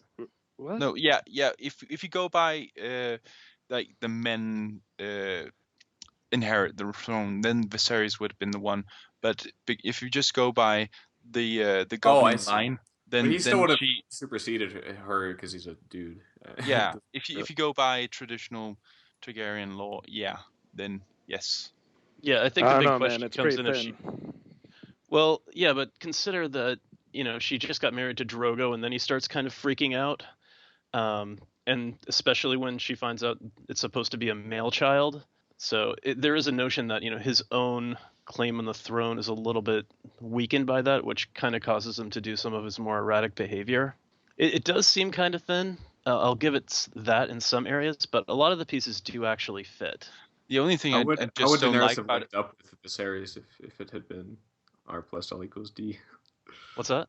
How would have Daenerys linked up with Viserys? Yeah, from the Tower of Joy to Dragonstone. The Dornish. I mean, Shara. Yeah, Dane. Yeah, the notion is that because the basic idea is that Ned leaves the Tower of Joy, heads to Starfall, and they sort of have a baby swap. Ned gets Jon Snow, and he hands over Daenerys to Ashara Dane, who then goes to Essos, and then at some point along the way, they reunite the Targaryens, or actually not reunite, unite the Targaryens. But I thought the Ashara idea, Dane threw herself off a parapet. yeah, and the body was never found. So you're saying that Ashara Dane isn't dead? That's the not notion. That's part of the idea. Is there any actual evidence other than the lack of the body? Because if not, then I'm just throwing it out there. Then this theory holds as much water as my Quentin is alive theory. Yeah, well, they kind of think that well, she I know that, but but they kind of think that she's the scepter on the pram on the boat. Septa Lamore. Yeah, Septa Lamore. They kind of think that she is. But why? Like, what's the evidence? Oh really? yeah. I thought it was Quaithe. Oh, Quaithe. I've seen the Septa Lamore one. They're all Taisha. One's Taisha. Yeah, there's a lot of different ones, but yeah, my two main problems with it is actually because of Ned. Both of them. One of them is he doesn't think about this now that it's despicable. He doesn't do anything more than just saying this wrong. You can't do this. It's wrong. And there's nothing he would have thought like promise me Ned or something weird like that right then and there, but he didn't. And the other thing is that kind of ruins my notion of Ned not having like being unfaithful or having a rendezvous with random women. So there was like something George maybe let slip a few months ago about Daenerys remembering like fruit trees and wherever she lived, and it not making sense in wherever she was supposed to be. Could that be Right. related to this? Oh, the lemon Right. It trees. was and, the lemon Bravos. tree and Bravos. Yeah, the lemon trees and Bravos. Yeah, maybe. Yeah, and It's a the stretch. the Dornish connection is also furthered because the deal that gets brought to her when she's sitting her throne as Empress doesn't mention her at all. It was a deal that was actually made regarding Viserys, and then she kind of regrets it, like, oh gee, had you brought me this, like, I can't remember the time frame, like a week ago or something like that, but. Well, they didn't. Doran might not have known about this. This might have just been something between the Danes and Yeah. I don't know. It's possible. There's not a whole lot of evidence. I don't know. It's interesting though. I'll think about it more. I mean, I'm just saying, a lemon might not be a lemon, and a horse might change sexes. There's a lot of things What? that. He's saying it's a. I'm really glad Scott's on a video call because his face was priceless. He was like, "What the?" And I was even thinking, "What is he talking about?" So it was good to get that external confirmation that I hadn't completely lost it. Okay. A lemon is not a lemon in a horse. The horse might be female. Yeah, it's a reference to his George's tendency to forget what he's written. He made a The mistake. sex of horses? Yeah, a horse changed sex between books. Did it? Which one? Yeah.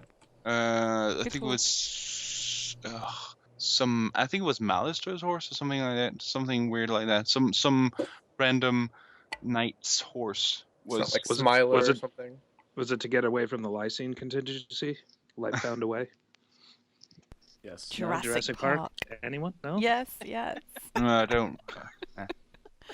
Oh my goodness. Let us that's pause and ask Katie to say something so we can see how the sound quality is. Yes. It's the warning bell. Excellent. Katie's died. Excellent. So we welcome Katie, aka Lady Griffin, to the podcast. Does it sound better, or is it sounds still? awesome? All right, cool. Must have been a bad connection then. Otherwise known as the host of Twin Peaks. Guys, put out a new episode for Twin Peaks. I'm waiting. We're doing it late in December, so it'll probably be a while. So sorry. So harsh with your fans. Okay, so we found it interesting that you picked up on the whole what if Ned had just hung out with Stannis, but just as we did. Oh, cool. But that's pretty much all that we had on Ned 8. Does anyone have anything else they would like to discuss? Did anyone think it was weird that Renly was totally in favor of killing Dany? Nah, because he's a selfish little shit. Yeah, He just wants succession. He's going to protect it. Yeah. What in this whole book convinces you of Renly's selfless devotion to the stability of the crown? I mean, Nothing. Exactly. He'll do anything. He's going to jump over his elder brother's better claim just because he feels like it, and he's hot and he looks good and an antler thing, and Yeah. it's just a complete douchebag. Yeah. I guess I didn't think of him as that bloodthirsty or. You don't have to be bloodthirsty for him to sign off on it. Like, the fact of the matter is, Ned is such an outlier in how these people behave. Like, even Barristan, who gives his nay, it's partially selfishly motivated because it's sort of, diminishes the value of his own pardoning if this person isn't being pardoned a little bit. It's not a huge thing, and he is a fairly honorable guy. But yeah, just Ned is such a huge outlier in like what people are prepared to do. Yeah. Do you think Renly was just confused by Littlefinger's like kissing a woman? Like Maybe yeah, he was just He's like, oh, I don't get it. What's Come on, happening? Oh, brilliant. Yeah, and of course Renly would just say whatever Robin wants to hear. That would make it easier for him to push Marjorie on Robert later. Exactly. He just needs to keep in Robert's good books until the guy's married. Yeah. To the new bride, and he can have his power over him. Exactly. Makes sense. Okie dokie. So with amazing timing, Katie, you've joined us just in time for your chapter. So because it's the linear reread, we're now skipping over Cat 6 and on to yet another Ned chapter, Ned 9. So over to Lady Griffin. Sure. So Littlefinger takes Ned and 3 of his guards to Chutea's brothel, where he discovers yet another one of Robert's bastards, a little girl with black hair named Bara. After an uncomfortable talk with the baby's mother, Ned gathers his men, endures some crass humor from Littlefinger, and sets out into the pouring rain to return to the Red Keep. On the ride back, Ned and Littlefinger discuss why Jon Arryn and Stannis were investigating the bastards, and Littlefinger reveals Cersei's horrible retribution against two of Robert's twins he fathered during a tourney at Casterly Rock. The entourage is intercepted by Jaime and his men. Littlefinger rides off, promising to return with the city guard, and Jaime tries to goad Ned to a fight in vengeance for abducting Tyrion, or for Catelyn abducting Tyrion. Ned tells him that if Jaime kills him, Catelyn will kill Tyrion, and Jaime relents, but then orders his men to kill Ned's guards. A fight ensues, during which Ned's horse falls on top of him, breaking his leg. All three of his men are killed, and Ned is eventually found by the city guard holding Jory Cassell's body in his arms. He's brought back to the Red Keep, where he's given Milk of the Poppy by Maester Pycelle, and then finally passes out. Nicely done.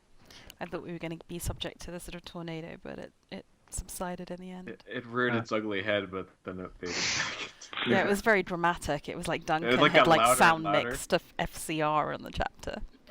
Just kick me out then if it gets too No, raucous. it's settled down now. It's all good. So thoughts, Katie? I was expecting to kind of cackle about this chapter just because I don't like Ned and really don't give a shit about Jory Cassell or his men, but I found myself kind of emotional towards the end. It's worse than I remember it being for something terrible that happens to characters I don't even really give a damn about. And as someone who's a fan of Jaime, no matter how terrible he is. What's wrong with Jory? He's just, like, some people are very Just wet. sentimental. He's sentimental, and I just don't understand it, because I don't even remember anything he does. He's basically just a named red shirt before he gets axed, No. I guess. It's true. He's nobody. Yeah, I find Jaime so fascinating in this chapter just because it's been such a long time since I did a reread, and I'd totally forgotten how immature he can be. And I don't think that's exclusive to, a Game of Thrones or Cast of Kings before he loses his hand. I think he's immature through the whole story, but especially early on where, he has nothing to gain by killing Ned's men. He just does it because he thinks it's funny. Because he can. Mm-hmm. Yeah. It's you have to cling on to the man he becomes, like as another person who's basically in love with Jaime, because.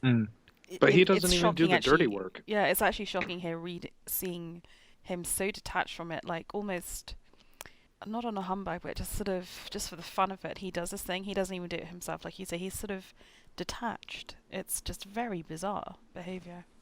It seems like I've thought about this way too much, but the way he's detached is so incongruous with the way that Cersei and Tyrion live their lives, and that they're very calculating and scheming and self-aware about their place in society in King's Landing. But Jaime, he just floats through life, and I think that's just his baseline personality, and that he's impulsive and he doesn't think things through. But also, he's never had to face consequences for almost anything in his life. Right, he killed the king. Well, but that's the thing. Job. Yeah, he's done some, he's had some tough shit, listening to the king rape his wife is not great, and being the Kingslayer is not fun, but he's never had anything really taken away from him in a way that could possibly... by Robert.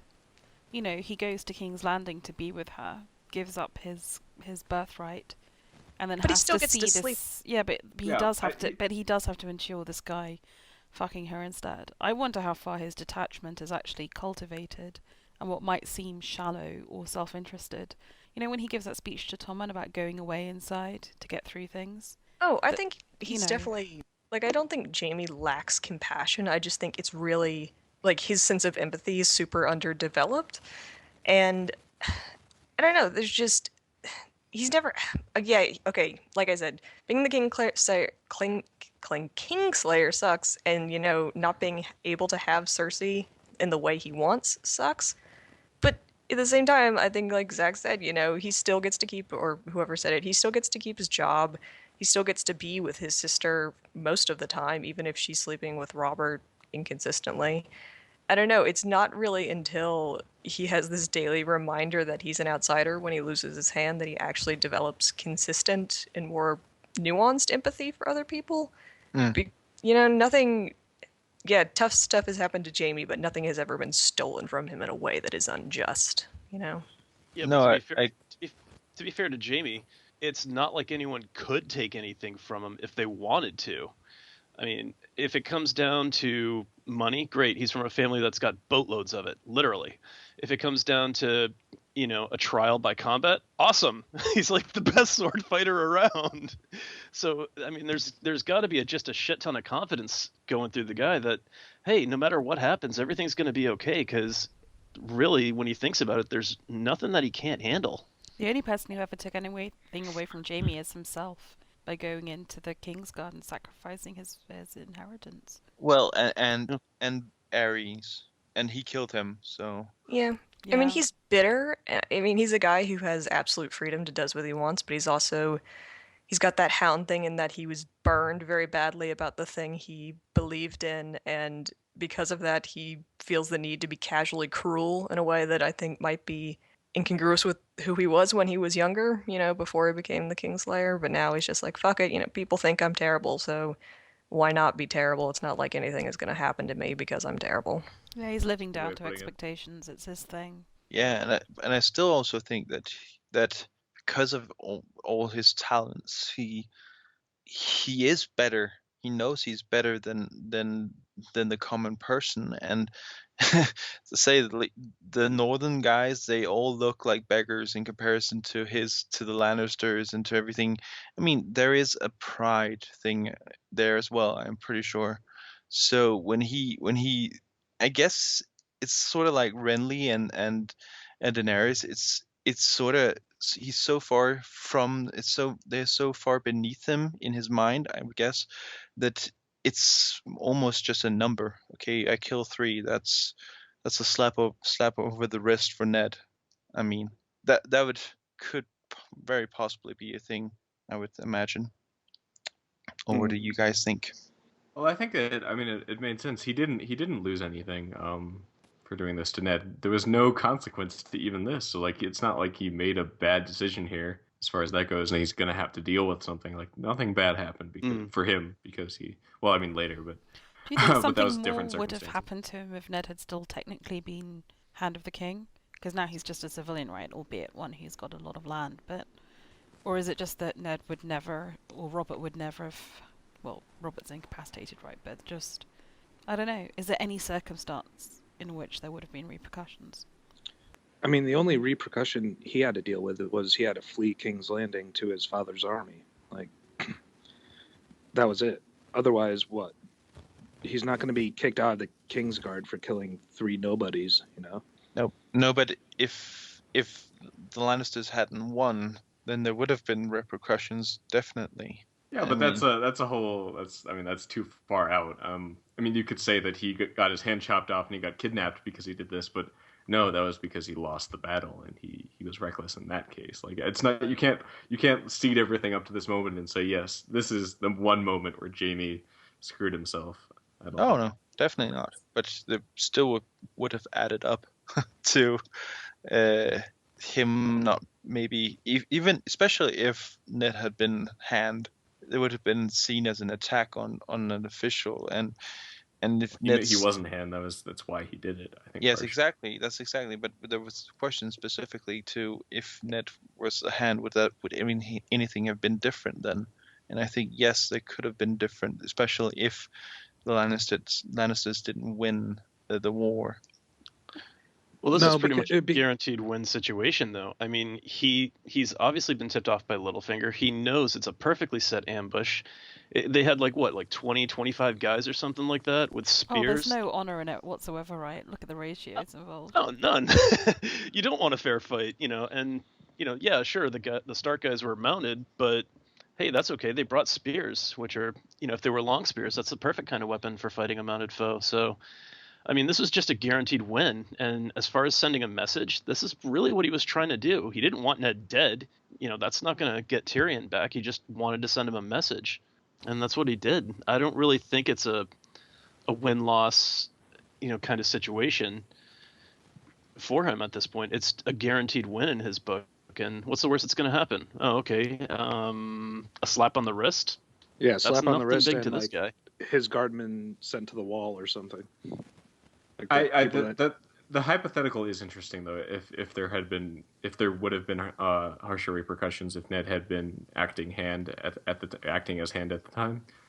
Just because it makes you wonder what Robert would have done if he still would have been paralyzed by Tywin's power and the need to appease him if Ned had been hand. That is an interesting question. Well, I think at that point, then Ned has to justify ordering Tyrion to be taken. So, right. What is he going to say? Yeah, I think he hired an assassin to kill my kid. Okay, where's your proof? We got a knife. I don't know. Where does just trusting your best friend? Where does honor, like trusting the honor of the word of the gentleman opposite, come in? Well, this conversation occurs. This happens where Ned tries to convince Robert to side with him and to do something about Jaime. But Robert basically says, like, Ned says that he was involved in everything that happened with Catelyn, but Robert seems to think it was just Catelyn screwing up, and this is what has to happen because of that. So it has nothing to do with Ned justifying it, I don't think.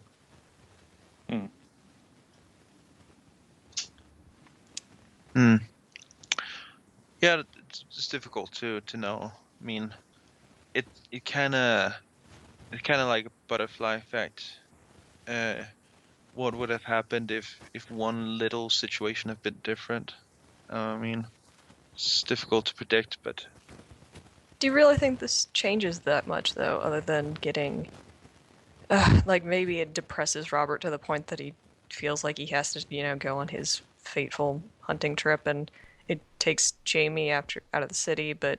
It incapacitates Ned and gets him on milk of the poppy for the next 5 days or whatever it is. So, at a crucial point in the story, he's physically disabled. He can't get out. He can't just get atop a horse with his girls and leave. It also kind of guilts Rob into reinstating him as hand, so maybe that wouldn't have happened if he'd never been attacked. Maybe, but why didn't he send his girls away anyway? I've always wondered that. Yeah, it's always driven me absolutely crazy. And, like, screw propriety, but I guess that would definitely be a tip-off to anyone in the general vicinity that he's in bad faith with the Lannisters, and it would maybe accelerate things. Right, there was the night before or something. Like, he could have done it quickly enough that it would have been fine. Yeah. No, but like when he's laying there incapacitated, like there's been a legit attack against his house. Like, I think he'd be justified being like, okay, so I'm gonna get my daughters out of here. Yeah, I mean, yeah, definitely. I would just, if it were me, I would just say, well, the city is obviously not safe for anyone from House Stark or allied to them. So I would very much like to get my daughters out of here. I can still serve you, Robert, but I'm not putting my children in harm's way. But was it like a logistical thing? I can't remember. Was it like did he like not have a ship yet to take them, or like he didn't sort out their plans or something? Can't you just go down there and buy a ship? Like, yeah, he's a warden of the North. I mean, like, come on, guys, this guy can get shit done if he wants to. Sure, yeah.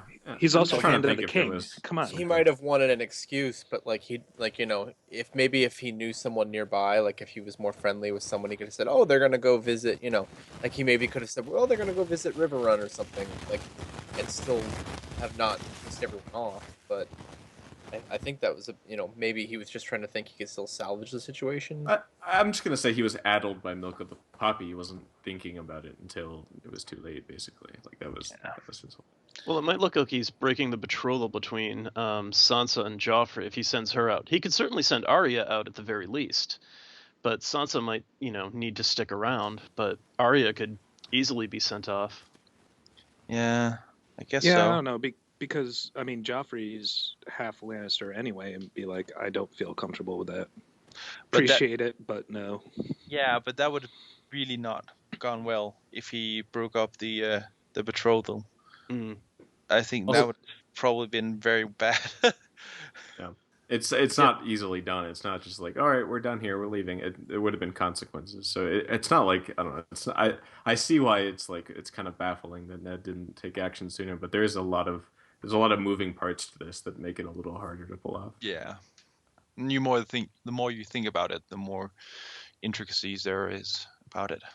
There are. Not talking about, well, getting off the topic of Jamie, there's a lot of interesting other insights in this chapter. For instance, Ned, he starts thinking he has this memory of talking to Lyanna about Robert and confirming my suspicions once again that Lyanna was a smart kid who had a good head on her shoulders. She is very skeptical in the memory about Robert's ability to be faithful to anyone. Love is sweet, dearest Ned, but it cannot change a man's nature. Good for her. Yeah, Lyanna just sounds awesome, like someone you'd really want to meet in this chapter and the previous Ned chapter when we're talking about Lyanna's inner steel. She just sounds like very no-nonsense, very perceptive about people's character, like a real player of the Game of Thrones. Yeah, and she's hot, so Yes. that's cool as well. Yeah, big jugs. Does she have big jugs? Did I miss that? No, I don't actually. How did I miss that? I actually don't think she has big jugs. Do you have a theory to support this? Is there evidence? No, they wouldn't fit into the armor. I mean, that's if she was supposed to look like They a would man. have known that she was a woman. The Night of the Laughing Tree would have obviously been. You've never heard of binding your tits? I know, Oh, well, you I greatly mean- underestimate the ability of a I'm sport. sorry, you poked a hole in the theory. You gotta let it go. Yeah, this is now going to be called the tit binding episode. Okay. It's not, by the way. Westerosi breastplate Spanx. Yeah. I'm just thinking huge tits would have been a problem. Define Would have been a huge. problem. I mean, we talked about huge. I mean, that would have been. Down to I- her knees? I mean, what do we... I don't know. I mean, I don't want to talk more about this.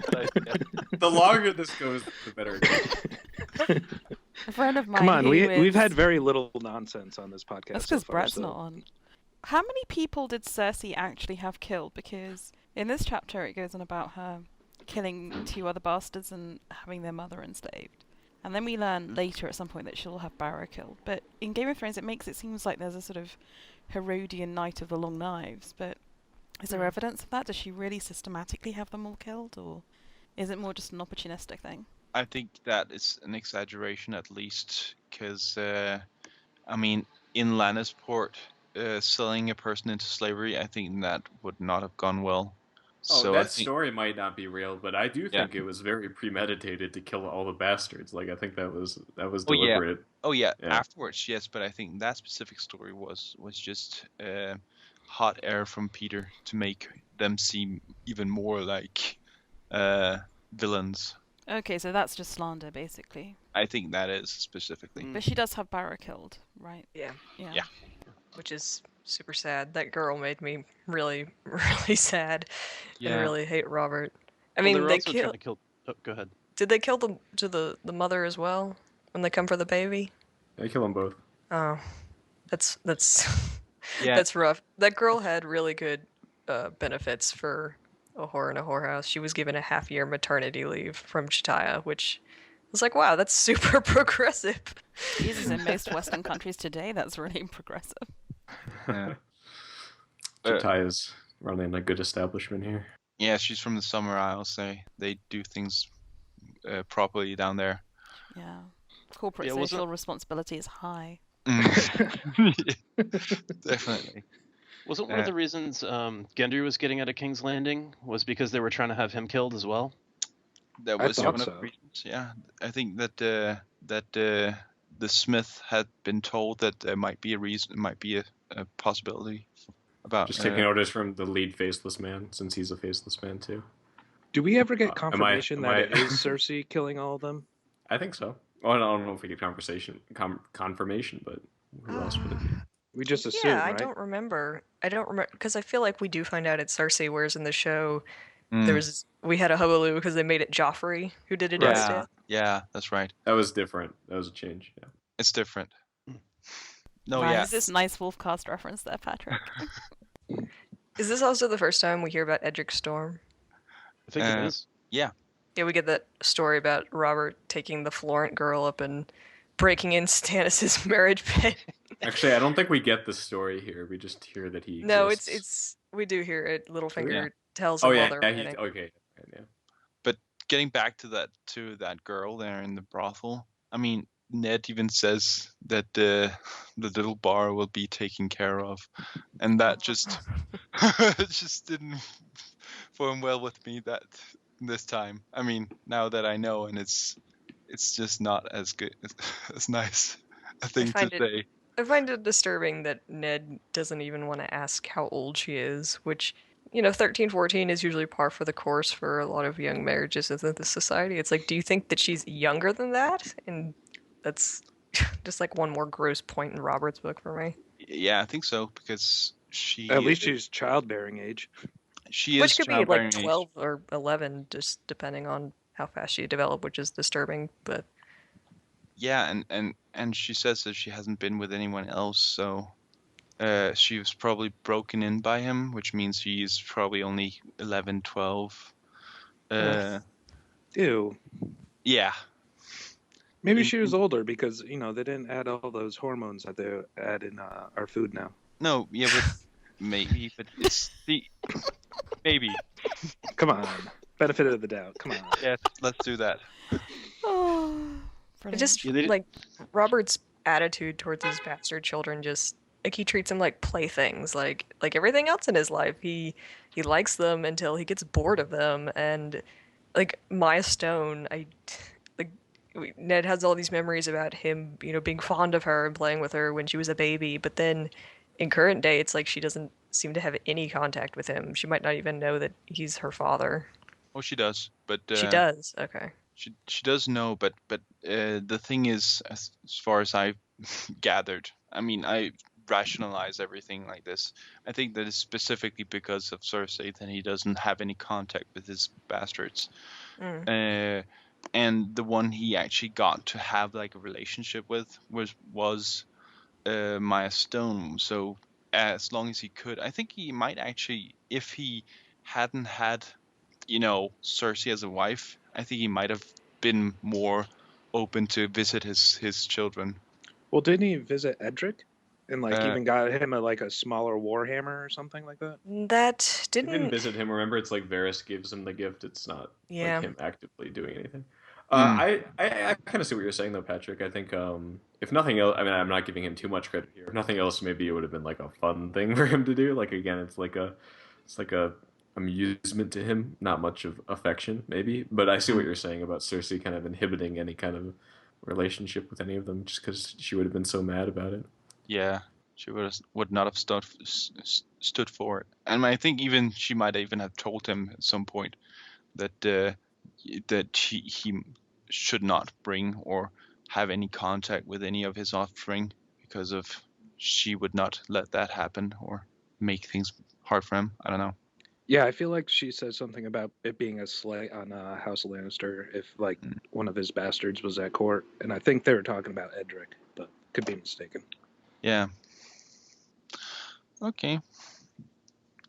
Well, yeah, and this is one of the examples of Robert not being especially picky in his girls. I mean, she's supposed to be lovely, but she's not, the image of Lyanna, at least. I don't think Robert's picky. No, that's what I'm saying. We had a discussion earlier before he came in that Robert might just always be, some put forth that Robert might always be looking for a substitute for Lyanna, but it seems like he's just an equal opportunist, as someone put it. And this is a prime example of it. Doesn't he bang his fat cousin on Estermont? Oh yeah, Cersei had the green shit. The castle, right? Yeah, Cersei remembers that, and then she gets back at him by sleeping with Jaime while he's passed out. Not sleeping with Jaime while who's passed out, but sleeping with him while Robert is passed out. An important clarification to make, I feel. Okay. Yeah, Robert's not picky. I don't think he is discerning. Does anyone have anything else on anything else? Yeah, I've got one question. On Ned's injury that he takes of his broken leg, did anybody else, when you were rereading that, kind of just conjure any images up from, maybe a sporting event or something that you watched where you saw a guy get hurt and just kind of winced at that a little bit? like Joe Theismann It's definitely or a something. wince-worthy image. Yeah. Bone sticking out of his leg. Yeah, it's definitely uncomfortable. I wasn't thinking of a sporting event necessarily, but yeah, it's brutal. Pretty fucked. I mean, if you get like an injury like that in this world, it's like you're never gonna properly recover. Like your leg is just gonna be fucked for the rest of your life. Yeah, but they have maesters, so. But Oh, great. That's just who he wants to see. Pycelle, after he found out the guy poisoned. Let's drown you in poison. That's going to be the worst thing to, like, find out. Like, oh, shit, this guy's going to be healing me up. I don't know. I feel like Like whatever Tyrion. casts or bindings they put on a broken limb is probably going to be insufficient, or just like not set right as well as it could be compared to modern medicine. I feel like he'd be left with a limp at least. Well, he doesn't live long enough for us to I find know, out. hypothetically. Yeah, I mean, that's I know. It's just a... Hypothetically, if Ned had survived, would his leg have healed fully? I wonder. It's not one of the ones I expected. He would not have gotten back into martial arts. I don't think so, at least. No, I think we're pretty much Is that it? there. I think we're there. Okay. So, Katie, you missed the bit where I said everyone had to pick which Disney princess they were and give reasons why. Well, then you girls have to pick a prince. Yeah, right? I can pick a prince. That's not a problem. So, it's Wait. Patrick the Tall. Which Disney princess There's are more you? than one prince? Yeah, of course there's loads of different princes. Well, they all sort of like feel like a Tolkien characters, but I guess it's a good question. I mean, I think I would choose Mulan, I guess. Damn it! I stole my. Everyone's gonna pick Mulan. I mean, I guess she's the least. She acts like a normal person instead of a lot of the other princesses, which are just not stupid, but not very intelligent either. She acts like a man. Is that what you're saying? No, so like a person. She has real motives and acts on them and acts honorably and stuff like that. I mean, that's much better than, Jasmine or something like that. Whoa, come on.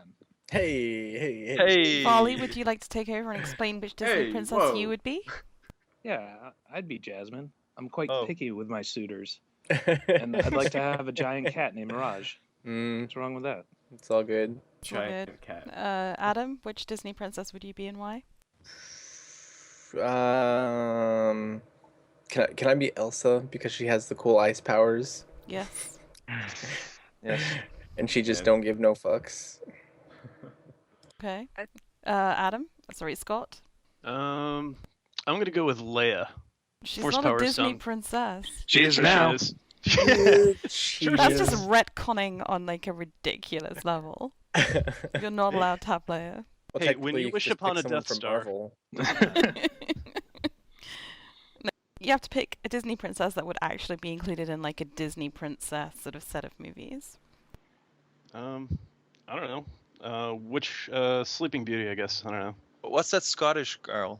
Merida. She's kind of cool. Was she a princess? Yeah, she's literally a princess. Yeah, her dad's the clan chief, no? Yeah, king, clan chief, whatever. Yeah, whatever. Oh, so it's not a royal title. That doesn't count. Well, This movie's not even good. Ugh. So you seriously don't like any of the classic Disney princesses? That's sad. Someone could just be Alice in Wonderland because of all the drug use. She's not a princess though. Hmm. Very low middle class girl. But with Katie, the drugs she is. which Disney prince would you be and why? Oh, I have to pick. I can't be a princess? You can be a princess, I suppose. Oh, okay. I would have picked Mulan, but if that's off the table, I like Belle. I think she's, she likes That to was my read. second choice. is she a princess? She becomes one. She becomes When- one, so she's in the Disney princess suite. I know about this because I bought them all for my goddaughter. So yeah. She's what, Princess Stockholm?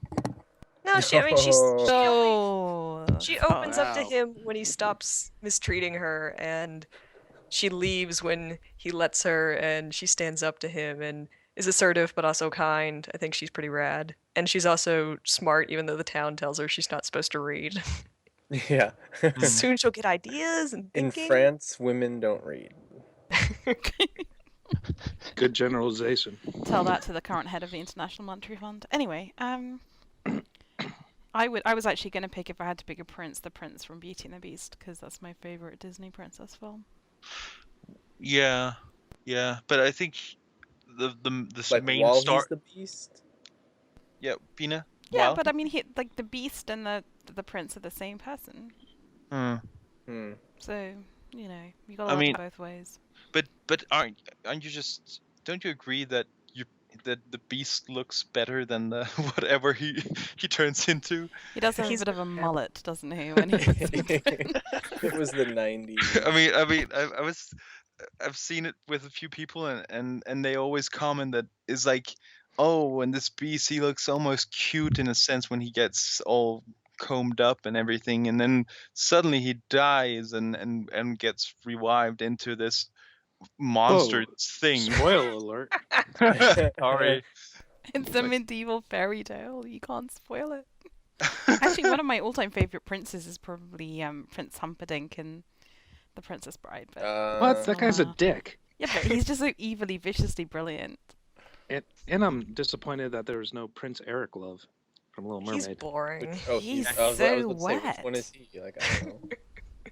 He's like the guy from high school that the girls are into. He's like in these teen movies, you never really get to see. I was that guy, buddy. So that's why you want everybody to like Eric, because you want everybody to like you. What's wrong with that? No, it's fine. It's fine. I don't say anything about that. I mean, that's why I like Gaston. Yeah. Gaston is the best. Wait a minute, wasn't Gaston a prick? Yeah. Yeah. Fair He enough. uses antlers in all of his decorating. That's a plus for me.